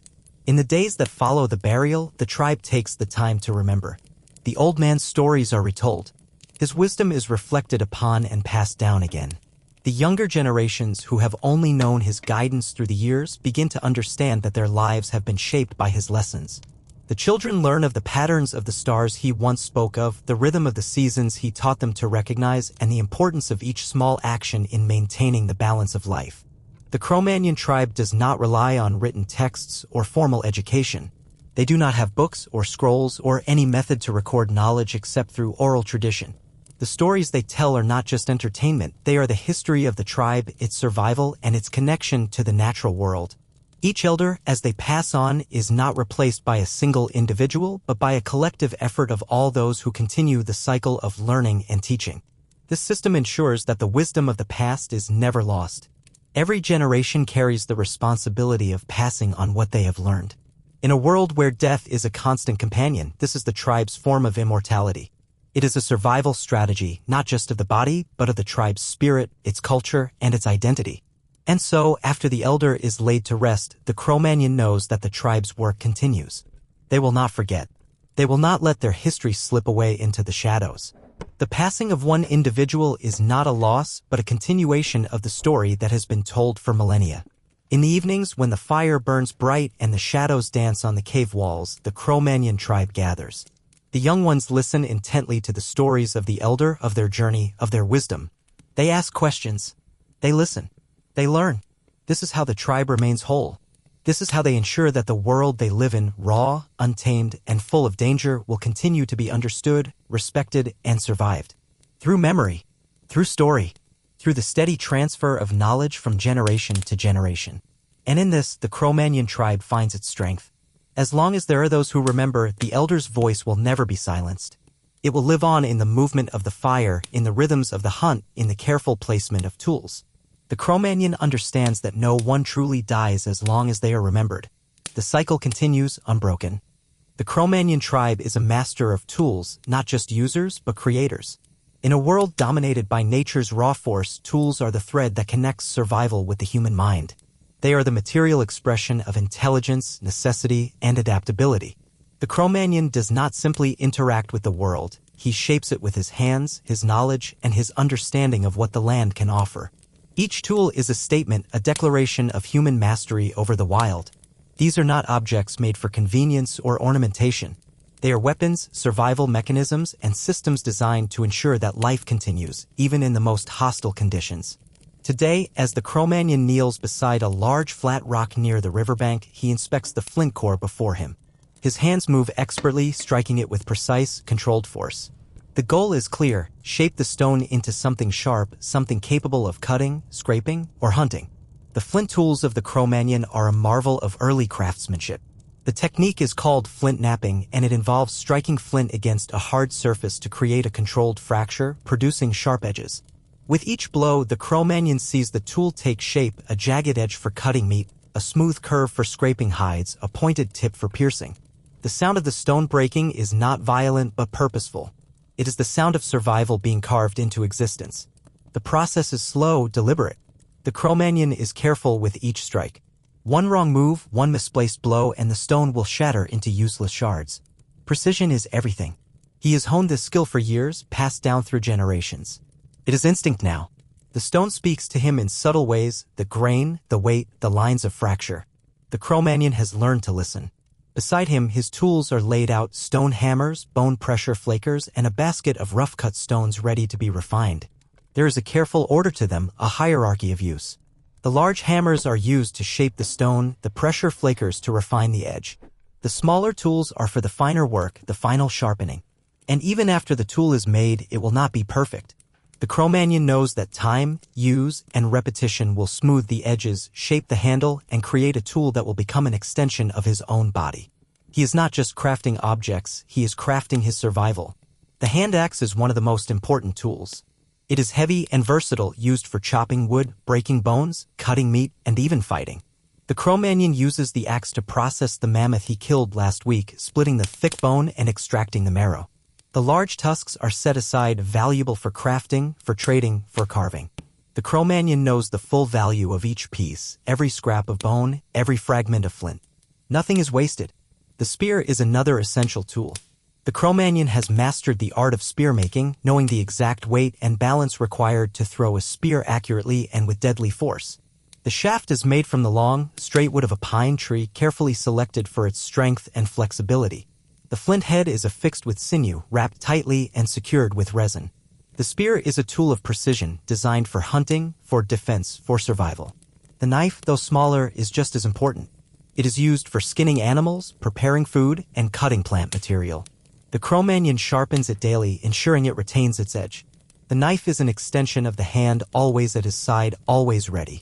Without it, the tribe would struggle to prepare food, to create shelter, to make clothing. But tools are not just about function. They are about connection. Each tool is a reflection of the relationship between the Cro-Magnon and the world around him. The stone he shapes is not just a material to be used, it is a resource to be respected. The bones he carves are not just scraps to be discarded, they are the remains of life, given new purpose.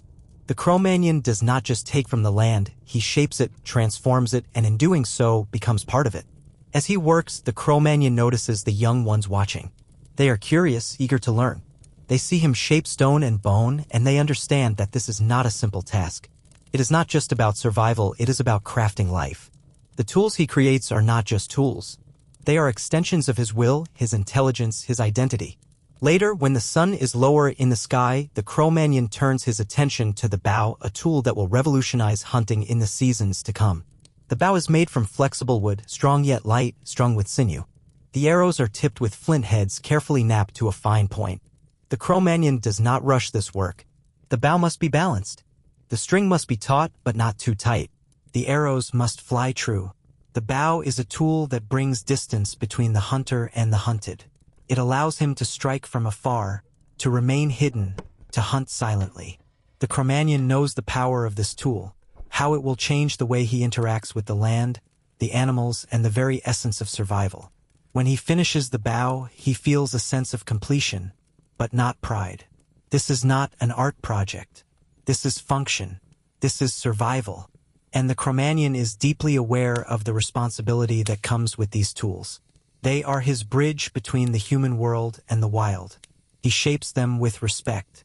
He uses them with care. And in return, they ensure that he and the tribe live to see another day.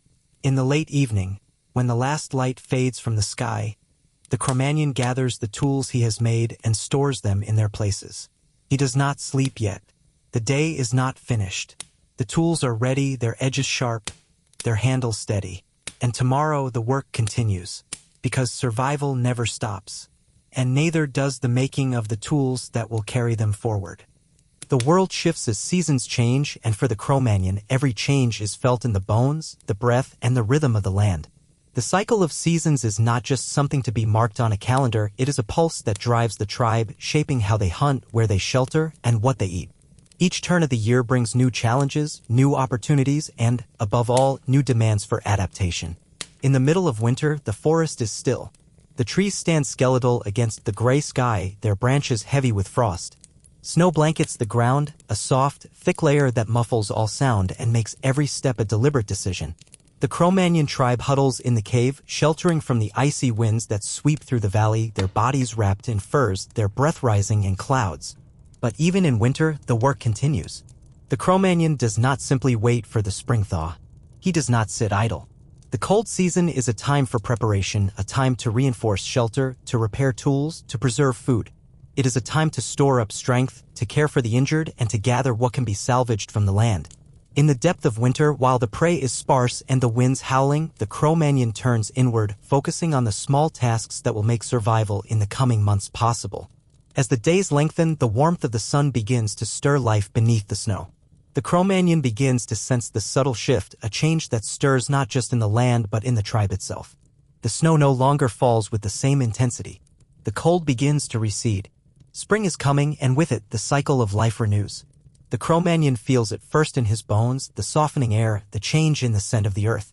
The days grow longer, the wind warmer. He begins to make preparations for the spring hunt. Tools are sharpened, spears are checked, and dried meat is examined to ensure it will last until the game arrives. The tribe's movement begins to shift toward the gathering grounds, where reindeer and other animals will start to migrate north with the melting of the snow. Now is the time to hunt with the rising sun, to follow the herds, to live again by the rhythm of the land. The Cro-Magnon knows the land. He knows where the reindeer travel, when the rivers swell, where the wild herbs grow in abundance. Spring is not just a time of warmth, it is a time of opportunity. But it is also a time of danger. The reindeer move in large herds, but so do the predators.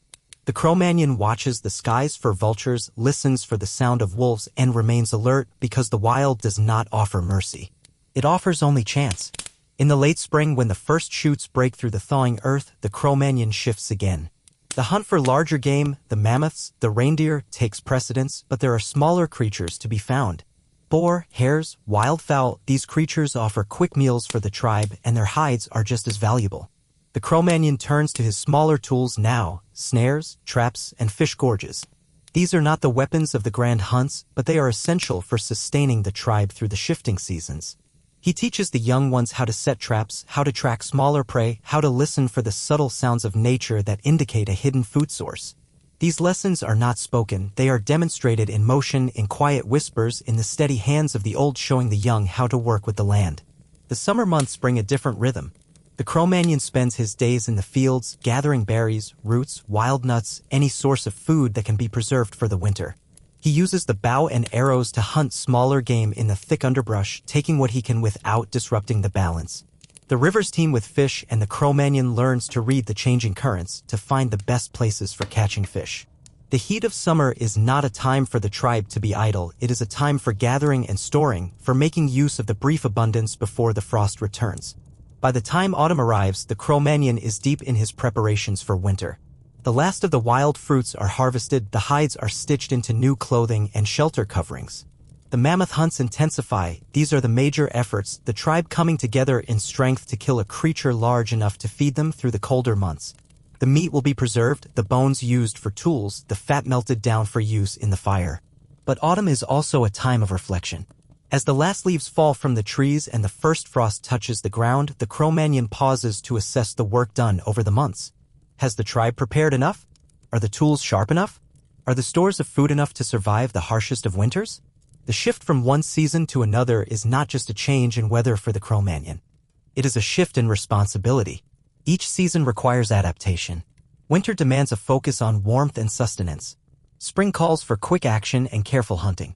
Summer requires collection, while autumn necessitates reflection and preparation. The Cro-Magnon knows that the cycle is never-ending, that every season is part of a larger rhythm, a dance that the tribe must join in. The seasons are not just markers of time. They are the very pulse of existence. Through each change, the Cro-Magnon tribe adapts, survives, and moves forward. They live by the land, they live with the land. The tribe does not conquer nature, it understands it. It bends with it. And through every season, through every challenge, it learns to survive. The Cro-Magnon does not fear change. He expects it. And he is always ready.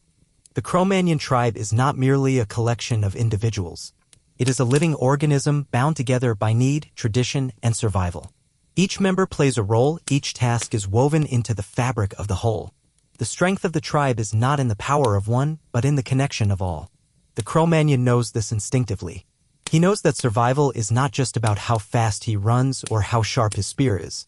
It is about the community, about the shared strength, the shared wisdom, and the shared survival. The tribe does not succeed because of any single person's efforts. It succeeds because every hand, every foot, every voice works toward the same goal. In the mornings, the tribe rises with the sun, but not all at once. Some stir early, gathering kindling or checking traps. Others rise slowly, stretching their limbs and their backs, still heavy with sleep. The young ones are restless, ready to begin their day of work and learning. The older members, their bodies worn with years of toil, take longer to move, but their movements are steady, sure. Tasks are distributed not by words, but by habit and necessity. The hunters know their roles, they leave the shelter before dawn, slipping into the shadows of the forest to track game. The gatherers follow, combing the forest floor for berries, mushrooms, and herbs. The fire keepers ensure that the warmth and light of the fire never falter. The elders stay in the shelter, guiding the young ones, telling stories that are more than stories, lessons, histories, warnings. Every action is connected. Each task complements the other.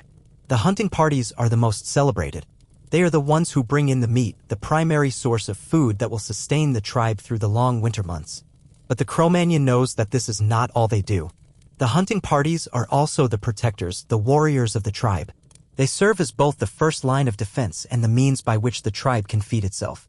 A failed hunt can lead to hunger. A failed defense can lead to death. But the gatherers are equally essential.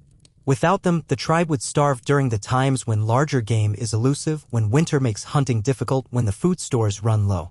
The Cro-Magnon does not look down on the gatherers. He understands their importance. He knows that the herbs they collect heal wounds, treat illnesses, and provide sustenance in ways that hunting cannot. The women, often seen as the heart of the tribe, are the steady hands that keep the tribe's foundation intact. They care for the young, they tend to the sick, and they manage the tribe's most important resource, its memory. They know which plants are safe to eat and which are not. They know how to prepare meat so that it lasts for weeks. They know how to prepare hides, sew clothing, and ensure that the tribe remains warm, dry, and safe. Their wisdom is not just knowledge, it is life. The Cro-Magnon does not see it as secondary. He sees it as integral to the survival of the whole. When a child is born, the women are the first to hold them, to keep them safe. They pass on the stories, the teachings, and the skills that will sustain the child through their life. Even the young ones have a role to play in the tribe. They are the future, the keepers of the next generation's survival. They are taught from an early age to hunt, to gather, to build, to listen, and to respect the balance of life. There is no room for idleness in the Cro-Magnon world. Every young one is expected to contribute, whether it be fetching water, tending to the fire, or helping with the animals. The Cro-Magnon knows that it is only through this training, through their preparation, that the tribe will continue to survive. The Cro-Magnon does not merely exist in the tribe. He belongs. His survival depends on their survival. Their strength is his strength. Their success is his success. He works for them and they work for him. At the end of the day, when the hunt is successful, when the gatherers return with their bounty, when the fires burn bright and the meat is cooking, the Cro-Magnon tribe gathers together. The children sit close to the fire, wide-eyed and listening to the stories of the day. The women laugh and share jokes, their voices light in the evening air. The old men sit in the shadows, nodding in approval. The Cro-Magnon himself, weary from the day's work, feels the weight of the tribe around him, a weight that is comforting, not oppressive. There is no hierarchy here, no ruler. The tribe is its own leader. The needs of the whole come before the needs of the individual. This is not about sacrifice, it is about mutual dependence. Each person is part of something greater than themselves. They are all bound together by the rhythm of life. The Cro-Magnon knows this. He feels it in every action, in every decision. As night falls, the tribe settles down to sleep. The young ones huddle together for warmth. The elders remain alert, their eyes scanning the darkness, ever watchful. The firelight flickers, casting long shadows against the cave walls. The Cro-Magnon lies beside his mate, feeling the warmth of the fire and the presence of the tribe.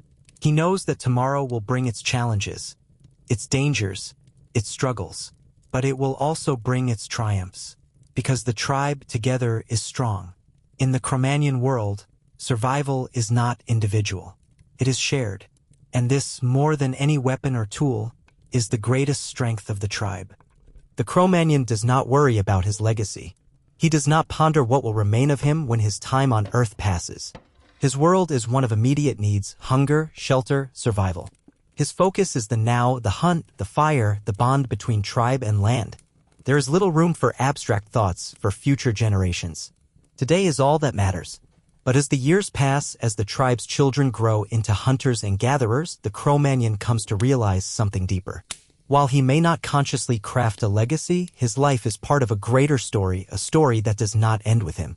It is carried forward not by monuments or writings, but by the tribe itself, by the shared memory that stretches beyond individuals. The Cro-Magnon tribe does not leave behind structures, roads, or written words. Their legacy is in the rhythms of life they pass down through stories, skills, and traditions. The tools they craft, the songs they sing, the markings on cave walls, they are not just the products of their time, they are the seeds for the future. The Cro-Magnon's legacy is the continuation of life through every season, every generation. In the cave paintings which line the shelter walls, the Cro-Magnon leaves his mark not in the form of his name, but in the representation of what he knows. The bison, the mammoth, the reindeer, these are not just images of animals they have hunted. They are a record of the world as the Cro-Magnon experiences it, a visual history that is passed down not through spoken word, but through vision. These paintings, though simple, are a form of immortality. They will outlive him, carrying the story of his life and the life of his tribe into the future. The tools he crafts, flint knives, bone needles, spearheads, are passed from hand to hand, worn down by time and use, but still functional, still valuable. They may break, but they are reborn. A broken tool becomes a new one, a new piece that can carry the knowledge of the past while adapting to the needs of the present. The Cro-Magnon's legacy is the knowledge of craft, how to shape the land, how to make life a little more secure, a little more predictable. The tribe's collective memory is built on these tools, these skills. Each member of the tribe is a thread in the greater tapestry, a part of the ongoing narrative that moves forward with each new generation. The younger members learn to hunt, to craft, to gather, not just for survival, but to honor the past, to understand the world their ancestors once inhabited. But while the Cro-Magnon tribe may not write their history in words, their history is not lost. Their legacy is in the hands of the children, in the bloodlines that carry the tribe forward. The lessons they teach, the ones passed down through generations, are the bridge to the future. What the Cro-Magnon knows, what he has experienced, is handed down not just in stories, but in the very way of life. It is a way of knowing the world through the senses, touching the earth, feeling the wind, hearing the cry of an animal, seeing the patterns of the stars. It is a legacy carried in the land itself, the forest, the river, the mountains, all the places the Cro-Magnon's feet have tread and the stories they have left behind. Though the Cro-Magnon himself will return to the earth, his place in the world will never truly fade. He will live on in the rhythms of the tribe. He will live on in the hands of the child who picks up a stone and shapes it into a tool. He will live on in the stories the tribe tells, in the cave paintings that record their world, in the bones and tools they leave behind. The legacy of the Cro-Magnon tribe is not just the knowledge of how to survive, it is the knowledge of how to live in harmony with the earth, with the seasons, with each other. It is a legacy of resilience, of adapting to the land rather than attempting to control it. The Cro-Magnon tribe does not conquer nature. They exist within it, part of the endless cycle of life and death, a small but unbreakable thread in the vast web of the world. As the Cro-Magnon looks to the stars, as he sits beside the fire, as he watches the young ones learn, he realizes something profound. He is not just living for today. He is living for tomorrow. He is shaping the world that will outlast him. The world that will carry his story forward. And this is enough. Because the Cro-Magnon's legacy, more than any tool, any fire, any painting, is life. The life he has lived, the life he shares with his tribe, and the life that will continue long after his bones return to the earth. For the Cro-Magnon, the world is not simply a series of objects to be used. It is alive, sacred, filled with meaning beyond what is visible. Nature is not a mere backdrop for human life, it is a partner, a force, and a teacher. Everything in the Cro-Magnon's world is interconnected, and the land is not something to be conquered, but something to be respected, understood, and honored. The Cro-Magnon's relationship with the world around him is shaped by a deep sense of spirituality. He does not see the forest as just trees, the river as just water, or the animals as just prey. They are beings in their own right, imbued with spirits and meanings that transcend the physical. This spiritual connection is not something abstract. It is woven into the very fabric of the Cro-Magnon's daily existence, into the rituals, the symbols, and the practices that define his tribe's way of life. This morning, the Cro-Magnon rises early as the first light begins to filter through the trees. He does not rise in haste. He rises with intention, with reverence. The forest around the cave is still, but there is a tension in the air. The seasons are shifting, and with it comes the spiritual preparation for the changes ahead. The Cro-Magnon knows that today will not just be another day, it is the beginning of a ritual. At the edge of the cave, by the riverbank, he kneels and holds his hands out to the rising sun. He closes his eyes and lets the warmth of the light touch his skin. For a moment, he is still. He is present. This simple gesture, repeated every morning, is not one of worship in the traditional sense. There is no God to whom prayers are offered. Instead, this is a form of acknowledgement and understanding that the sun gives life, that the forest provides, that the river carries memory. The Cro-Magnon feels the presence of these forces that shape life and death, growth and decay, and he humbly recognizes their place in the world. In the distance, there is a sacred site known only to the tribe, a rock formation shaped by time and wind. It is a place where the earth speaks. Here, the Cro-Magnon gathers the tribe to perform important rituals, marking the change of seasons or the successful hunt. The site is marked with symbols, simple, carved lines on rocks, and handprints stained with ochre, a ritualistic painting that connects the tribe to the spirit of the animals they hunt, to the ancestors who have passed, and to the spirits of the land itself. Today, the Cro-Magnon walks to the site alone. He carries with him a small bundle of herbs, sage, willow bark, juniper berries, each with its own meaning, each used for healing, cleansing, or protection. The Cro-Magnon is not just a practical hunter and gatherer, he is also a spiritual caretaker tasked with maintaining the balance between the tribe and the forces of nature. He has learned the language of the plants, of the animals, of the earth, and he knows that this connection is sacred. At the site, he places the herbs on a stone altar, a flat rock that has been used for centuries. He spreads them carefully, arranging them in a pattern that he has learned through years of practice. There is no spoken word, no incantation.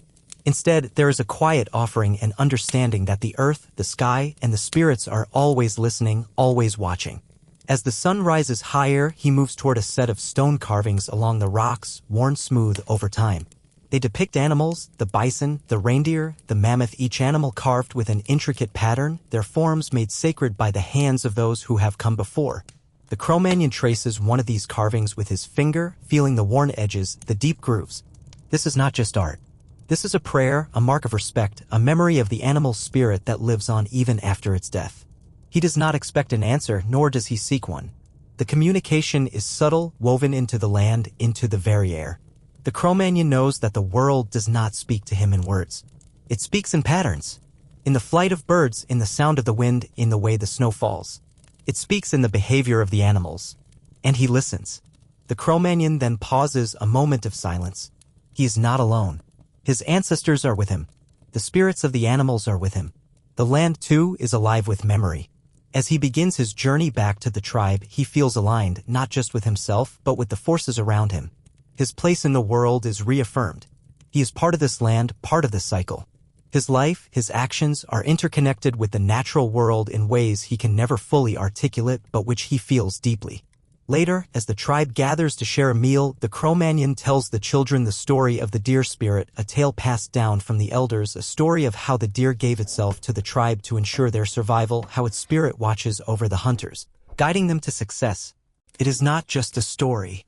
It is truth, passed down through generations, connected to the rhythms of nature, the seasons, and the world beyond. The fire crackles as the tribe listens. The Cro-Magnon's eyes meet those of the children. They are learning the language of the earth. They are learning how to hear the whispers of the wind, how to see the patterns of the stars, how to feel the presence of the world around them. This knowledge is sacred. It is life itself, carried in stories, in rituals, in the shared understanding of the land and its spirits. In the world of the Cro-Magnon, spirituality is not a separate entity. It is woven into the very fabric of life. It is part of the work, the hunt, the community. The spirits of the land are present in the food they eat, in the fire they keep, in the tools they craft. It is in the bones of the animals they hunt and the earth they walk upon. The Cro-Magnon does not seek control over nature. He seeks understanding, respect, and harmony, and in return, the land provides what is needed, sometimes generously, sometimes with caution, but always with the reminder that life is a cycle, a rhythm, a dance. And in this dance, the Cro-Magnon, ever aware, plays his part. The world of the Cro-Magnon is a world of patterns, of rhythms that echo across seasons and across generations. The land, the animals, the tribe, they are all connected in ways that the Cro-Magnon understands intuitively. The forest, the river, the sky, they speak to him in ways that are subtle, intricate, and real. But there are forces on the horizon, forces that will begin to change this world, forces that the Cro-Magnon cannot yet comprehend. As the tribe goes about its daily tasks, something begins to stir. The hunt is going well today, the fire burns strong, the children laugh as they play near the cave, mimicking the movements of their parents. But there is a strange tension in the air, something the Cro-Magnon can feel deep in his bones. It is not the weather, not the land, but something else, something new. He knows the tracks of every animal in the forest. He knows the wind's patterns, the rhythms of the river, the seasons of the plants. But today, as he moves through the woods, he notices something unfamiliar, new footprints. Not the tracks of animals he knows, but of humans. The Cro-Magnon stops, kneeling low, his hands brushing the snow. These are not the prints of the Cro-Magnon tribe. They are broader, their stride different. There is something distinct about the way these prints are spaced, the way the snow has settled around them. These are not familiar tracks, and they lead in the direction of the river towards the hunting grounds. The Cro-Magnon's instincts are sharp. He knows when danger is near. He knows the way to track an animal, to track a person, to sense when another tribe is near. But these tracks, these new people, bring a sense of unease and unfamiliarity. He follows the tracks at a distance, not with haste, but with caution. These strangers are not close, but they are near. And the Cro-Magnon does not know them. The unknown is always a threat. When he returns to the tribe, he does not speak immediately. He watches the faces around the fire, the faces of his people, his family, and knows that the time has come to be vigilant. He has felt this before, in the soft shadows of the cave, in the crackle of the firelight, there is change on the horizon. The Neanderthals. They are the first to arrive, stepping onto the Cro-Magnon's land, but they are not strangers. They are kin, in a sense. Their features are broad, their eyes deep-set and watchful, their frame stocky and strong. They move through the land with a kind of purposeful silence, as if they have walked these paths for generations. At first, the two groups do not speak. There is no immediate violence. Instead, there is wariness, an exchange of looks, a testing of the air. The Neanderthals are not violent, at least, not yet, but they are strangers in a world the Cro-Magnon knows deeply. The Cro-Magnon tribe watches, waiting for any sign of hostility, but they are cautious. The Neanderthals do not appear to be hunters, but gatherers. They do not build shelters in the way the Cro-Magnon does. They make use of the land in ways the tribe does not. Their tools are crude, their fire smaller, but there is a connection, a familiarity, perhaps a shared history. In the coming days, the Cro-Magnon tribe's leaders meet. They sit in a quiet council around the fire, speaking not in words, but through gestures, through movements. The Cro-Magnon has seen these people before, some years ago, but it has always been a passing glance, a shared glance, then a parting. The Neanderthals are different. They are not the same as the Cro-Magnon. Their language is simple, their way of life rougher, their connection to the land older, perhaps more primitive. And yet, the Cro-Magnon feels something stir deep inside. This is no enemy, no invader. This is not the other in the way the tribe once feared. These are people struggling like the Cro-Magnon, hunting, gathering, living. The meeting is not one of peace, but of adaptation. The two tribes share food, exchange tools, and move carefully around each other. The Cro-Magnon tribe does not make alliances lightly. They are a fierce people, proud of their strength, of their history. But there is something undeniable about the Neanderthals, something they can neither explain nor ignore. In the weeks that follow, the two tribes exchange skills. The Cro-Magnon teaches the Neanderthals how to make more efficient tools, how to use fire with greater mastery. The Neanderthals share their knowledge of the land, where to find the best root beds, where to track the smallest prey. They speak without words, in signs, in shared actions. Their bond is not one of deep conversation, it is one of action, of survival. The Cro-Magnon tribe adapts to the newcomers in their midst, and the Neanderthals begin to blend with the tribe. They do not take over. They do not dominate. But they settle in. They learn the rhythm of the land and the way of the Cro-Magnon. They do not replace the Cro-Magnon way, they add to it. The world has changed. The tribes are no longer alone. There is now interconnection, a merging of paths. The Cro-Magnon tribe has never known this before. They have always been their own people, separate and strong. But now, the world is no longer just theirs. It is a world of many, a world where survival depends not just on the self, but on the connection to others. And in this changing world, the Cro-Magnon tribe will adapt as it always has. Adaptation is their legacy, their greatest strength. The tribe's unity, its bond to the land, its shared knowledge, it will carry them through the shifting tides of time.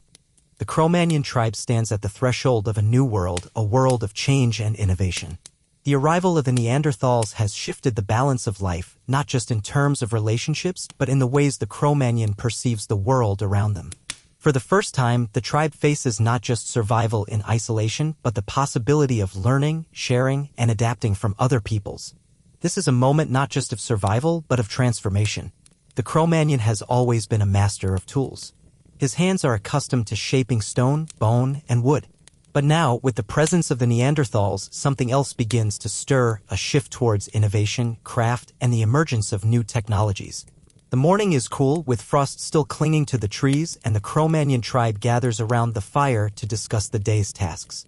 The Neanderthals have begun to contribute their knowledge to the tribe, teaching them techniques they once relied on, methods of weaving, of shaping tools from stone and bone that the Cro-Magnon has not yet explored. But there is something else, something subtle, that catches the Cro-Magnon's attention. As he watches the tribe work, he sees something new, a bone needle with a finely shaped tip threaded with sinew. It is not the crude, rough tools the Neanderthals once used. It is delicate, precise, and made for craft.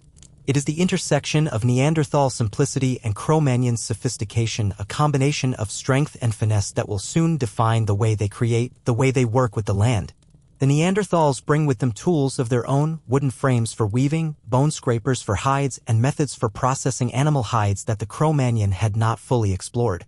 These new techniques will change the way the tribe makes clothing, shelters, and tools.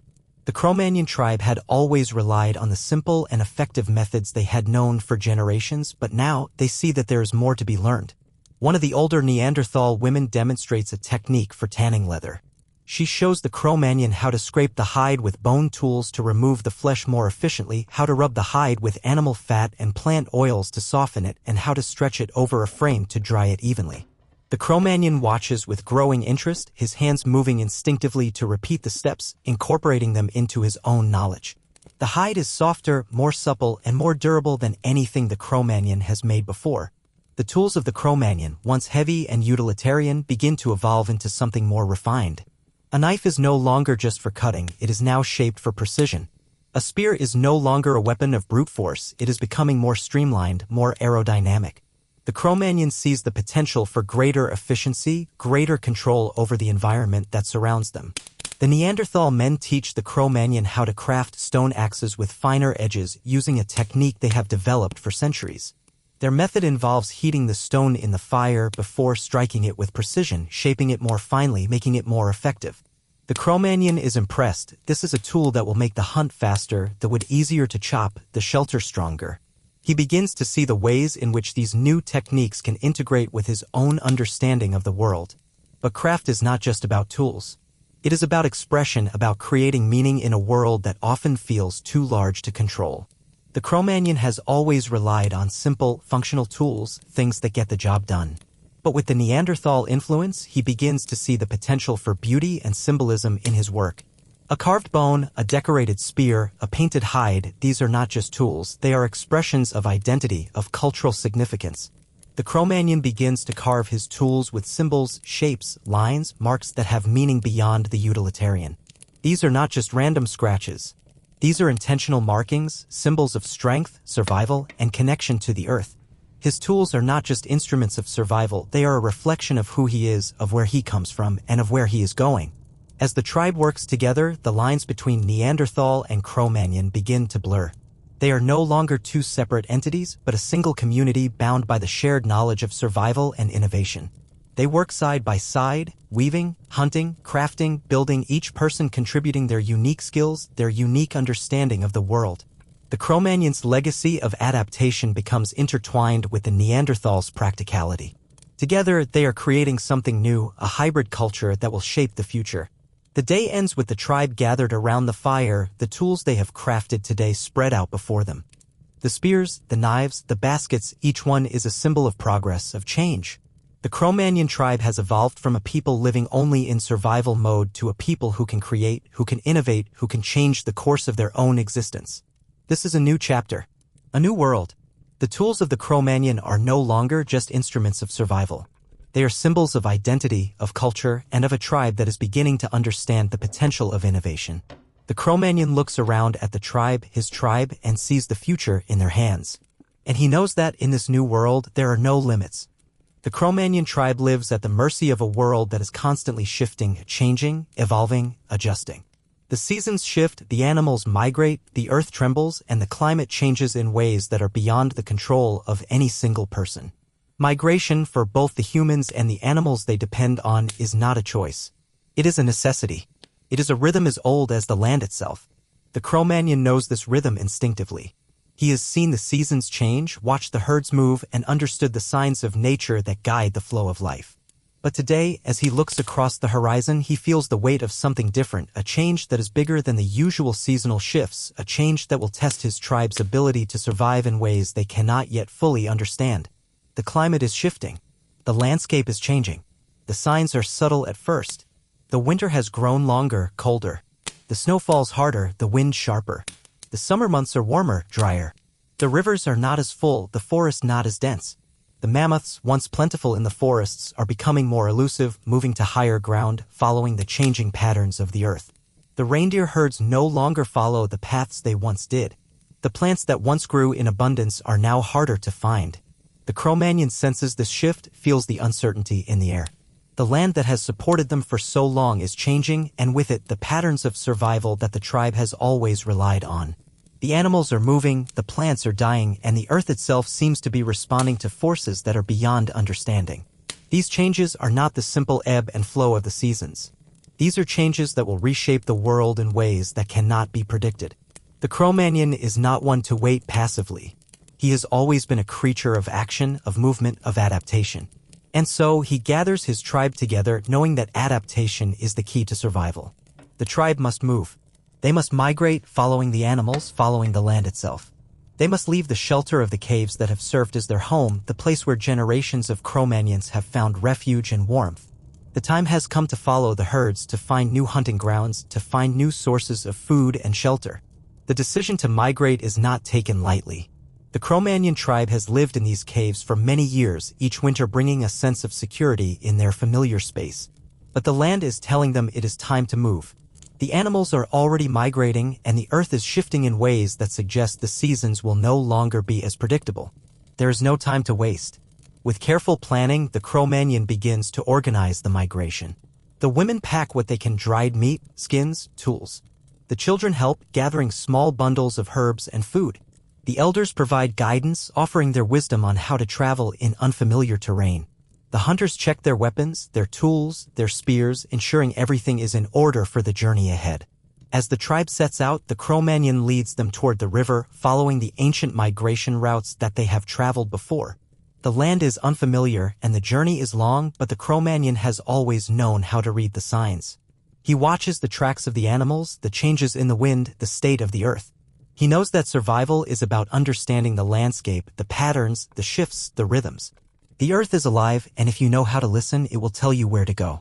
As the days pass, the tribe moves across the land, finding new hunting grounds, new sources of food. They encounter other groups, some of them friendly, others more cautious, and some hostile. The Cro-Magnon meets these encounters with the wisdom he has learned over his years. He does not rush into conflict, but instead, he watches, he listens, he waits for the right moment. It is not just about physical strength. It is about understanding when to push, when to retreat, when to negotiate, and when to move on. The journey is long and it is difficult. The terrain changes beneath their feet, from rocky hills to dense forests to open plains. But through it all, the Cro-Magnon leads with patience, with a quiet understanding that this is not just a matter of surviving today. This is about adapting to the changing world, about finding new ways to live with the forces of nature, not against them. As the migration continues, the tribe begins to notice the land in different ways. The plants they once relied on for food are no longer abundant. New types of plants begin to appear, unfamiliar but full of potential.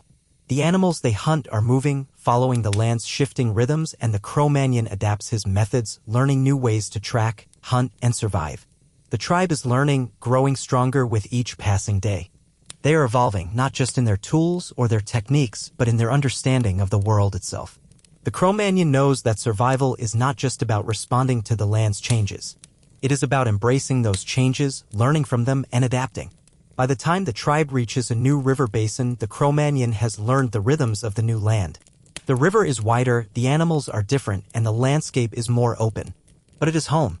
The tribe settles into this new world, creating new shelters and gathering new food sources.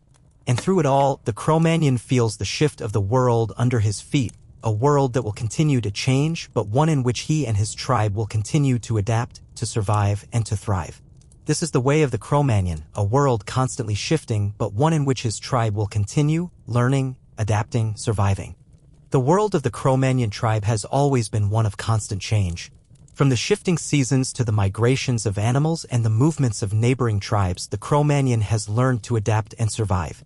But the world is changing once again in a way that the Cro-Magnon has never anticipated. There are forces at work beyond their understanding, forces that will eventually reshape everything they know. The Cro-Magnon tribe, resilient and strong, has lived for generations in harmony with the earth. They have passed down knowledge, adapted to new landscapes, and honed their skills in the hunt, in crafting, and in surviving. But as the years pass and the seasons shift, something new begins to emerge. The landscape is changing more rapidly now, far quicker than it ever has before. The forests are thinning, the great mammoths and reindeer that once roamed in abundance are becoming fewer, and the climate is altering at an increasingly faster pace. The once fertile lands are now drier, the rivers less reliable. And the animals, the ones that the Cro-Magnon has always relied on for food and warmth, are either migrating farther away or disappearing altogether. The Cro-Magnon tribe's world, once expansive and rich with life, is becoming smaller, more difficult to navigate. The familiar patterns that govern their existence, the seasons, the migrations of animals, the movements of the river, are no longer as predictable. The animals that once roamed freely are now scattered, and the land that once offered them an abundance of resources is now less generous. The balance between the tribe and nature is shifting, and the tribe is forced to evolve once again. As the Cro-Magnon looks out over the land, he feels the weight of this change. He knows that their way of life, the rhythm of the seasons and the land, can no longer be taken for granted. The time has come to adapt once again. The tribe begins to experiment with new methods of hunting and gathering. They venture into new lands, testing unfamiliar hunting grounds, searching for new sources of food, and discovering new plants that will sustain them. But it is harder now, there is less to find, more competition from other tribes, and the land itself feels less welcoming.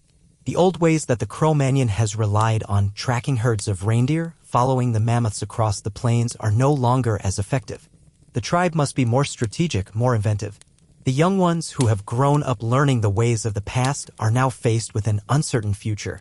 They are taught the old stories, the old techniques, but they are also encouraged to find new solutions, to look to the land and adapt to its new challenges. The elders, though experienced and wise, also feel the weight of this change. They know that the world they once understood is slipping away, and the future of the tribe will depend on the innovation of the next generation. The final days of the Cro-Magnon, as they once were, are not yet here, but they are on the horizon. The tribe's survival depends on its ability to embrace the changing world and find a new way forward. In the years to come, the Cro-Magnon tribe will evolve once again. It will not disappear, but it will change as it always has. Some of the younger members will leave the traditional ways behind, seeking out new lands, new opportunities, perhaps even new people. They will adapt to the new world, the world shaped by forces that the Cro-Magnon could not have foreseen. In time, the tribe will be transformed, no longer the Cro-Magnon of the past, but something different, something more suited to the challenges of the world that is emerging. This evolution will bring with it new technologies, new ways of life, and new forms of survival. And as the Cro-Magnon lies beside the fire, surrounded by the tribe, he understands that survival is not about holding onto the past. It is about moving forward, about embracing the change, about adapting to the forces that shape the world. The tribe's legacy will not be in the tools they crafted, the fires they lit, or the hunts they led. It will be in their ability to endure, to change, and to live within the flow of nature's great rhythm. The Cro-Magnon tribe will live on, not in the form they once knew, but in the hearts and minds of those who remember. Their story will be carried forward not in the tools they made or the shelters they built, but in the resilience they instilled in those who came after. Their legacy will be one of adaptation, of innovation, and of the deep connection between humans and the world they inhabit. And as the Cro-Magnon closes his eyes, he feels a quiet peace, knowing that even as the world changes, the tribe will endure. It is not the end of their story, it is simply the next chapter. The winds of change blow through the Cro-Magnon tribe, but the tribe does not stand still. As always, survival is the focus, and in that focus, the Cro-Magnon tribe has learned one of the most essential truths, that change is not something to fear, but something to embrace. But now something even greater is approaching. It is not just the weather, or the animals, or the land that is shifting. The very nature of human existence is about to change. The Cro-Magnon tribe has long known the land, long understood the rhythms of nature, and has adapted to its forces with intelligence, craft, and strength. But there are others who are coming. Others who are different in ways the Cro-Magnon cannot yet comprehend. Homo sapiens, the wise man, the new peoples are emerging. And while the Cro-Magnon has shared the land with Neanderthals before, these new people will bring with them something the Cro-Magnon tribe has never faced, change that cannot be anticipated, that cannot be easily adapted to. The Cro-Magnon has always been a species of adaptation, but this new change will test even the deepest instincts of survival. As the tribe moves into a new hunting territory, the first signs appear. The Cro-Magnon comes across a campfire in a clearing, the embers still smoldering, the ground trampled by unfamiliar feet. These footprints are not like the Neanderthal prints, not like the Cro-Magnon prints. They are lighter, more delicate, but purposeful, almost refined. The tribe has seen others before, but never in this way. These new people move differently, carry different tools, and do not seem to live in the same harmony with the land that the Cro-Magnon does. They build different shelters, their tools are more finely made, their appearance is different. The Cro-Magnon tribe moves cautiously, uncertain of what to make of these strangers. But there is no immediate conflict, no weapons raised in anger. The tribe watches from a distance, curious, cautious, aware that the world is changing in ways that may not be under their control. As days pass, the Cro-Magnon tribe notices more signs of these new peoples. The tools they leave behind are different, stone blades more finely crafted, their spears sleeker, their fire better controlled. They have knowledge of the land that is similar but different, a knowledge the Cro-Magnon cannot yet fully understand. The Cro-Magnon knows survival is about change, adaptation. And so, the tribe begins to adjust, to observe these new people, to learn what they can. But tension rises as the new people begin to claim areas of the land that the Cro-Magnon has always known. Competition for resources increases. The animals the Cro-Magnon once relied on are now being hunted by these new peoples, their tools proving to be more effective. The deer herds shift their paths, migrating into areas that are harder for the Cro-Magnon to reach. The rivers, once abundant with fish, grow scarcer as new groups begin to set their own traps. The first confrontation comes not with weapons drawn, but with words, or rather, gestures. The Cro-Magnon watches the new people from afar, observing their movements, their ways. One day, a Cro-Magnon hunter approaches the new camp cautiously. There are no weapons raised, only a silent meeting of eyes, a moment of tension hanging between them. For a long time, neither group speaks. The silence is heavy, filled with the weight of uncertainty. But in the end, the Cro-Magnon turns away, deciding that the moment is not right for conflict. This is not war. Not yet. The Cro-Magnon tribe understands that their fight is not with each other, but with the land, the weather, the animals. There is still time to understand, to adapt. But the changes do not stop. The new people, Homo sapiens, bring with them a way of life that changes the balance. They are not interested in sharing or learning from the land as the Cro-Magnon has always done. Instead, they bring their own vision of the world. They cut the land into pieces, setting up boundaries, building shelters in ways the Cro-Magnon has never seen before. They seem to be transforming the land itself. The Cro-Magnon tribe is faced with a profound realization. The world they have known, the rhythms they have trusted, are being disrupted by the very people who share the same blood but not the same vision. The way the Cro-Magnon sees the world, a world of interconnected rhythms, seasons, and adaptability, is beginning to fracture under the weight of new thinking, new approaches. And the Cro-Magnon feels the deep tension of survival in a changing world. The animals still move in herds, still follow the old paths, but they are harder to find, harder to catch. The land still offers its bounty, but the new people are changing the way it is used. The world is becoming more fragmented, more difficult to navigate. The rhythms of survival are no longer as predictable. But even in the face of this change, the Cro-Magnon tribe does not give up. It does not retreat. It adapts, just as it always has. The Cro-Magnon knows that survival is not about clinging to the old ways. It is about embracing the changes that come and finding new ways to live within them. They will adapt, they will learn from these new peoples, find a way to share the land, to share the resources, and to live side by side. Because the Cro-Magnon tribe, more than anything, understands the essential truth of survival, that it is not the strongest who survive, but those who can adapt to a changing world. As the Cro-Magnon tribe enters its final chapter, it does not end in defeat or destruction, but in transformation. The world they knew has shifted, and the people who once roamed the land as Cro-Magnon will not vanish in a single moment. Their legacy will live on, not in the tools they made, not in the caves they inhabited, but in the way they shaped the world around them and the foundation they laid for the future. The Cro-Magnon was not just a survivor. They were innovators. They were the first to understand the rhythms of the land, to use tools in a way that shaped their environment and ensured their survival. The way they crafted stone tools, the way they hunted, and the way they adapted to the ever-changing world, these are the hallmarks of their existence. But the Cro-Magnon's greatest legacy lies in the knowledge they passed on, the skills they passed down, and the spirit of adaptation that would carry humanity forward. Though they were not the ancestors of today's world, their influence is felt in every stone tool, in every language spoken, in every piece of art created, and in every advancement of human culture. The Cro-Magnon understood that survival was not about brute strength or dominance. It was about adaptation, about finding balance with the earth and the creatures that walked it with them. They understood that to survive, humans needed to learn not just how to use the land, but how to live with it. Their life was a dialogue with nature, and the lessons they learned would echo through the generations. As the Cro-Magnon tribe continues its journey through time, they become part of something greater. The migration of humans across the world, the spread of tools and technologies, the rise of new societies, they owe much to the foundations laid by the Cro-Magnon. In the distant future, as humans begin to populate the vast continents, they will carry with them the knowledge of the Cro-Magnon's survival, their ability to adapt to ever-changing conditions, and their profound connection to the land. The skills of crafting, of understanding the seasons, of using fire, of hunting and gathering, these are not forgotten. They become the building blocks of new societies, new ways of life. The legacy of the Cro-Magnon will live in the art they created, cave paintings that endure through time. These paintings, though primitive to our eyes, carry meaning, symbols of animals, of the hunt, of the rhythms of life.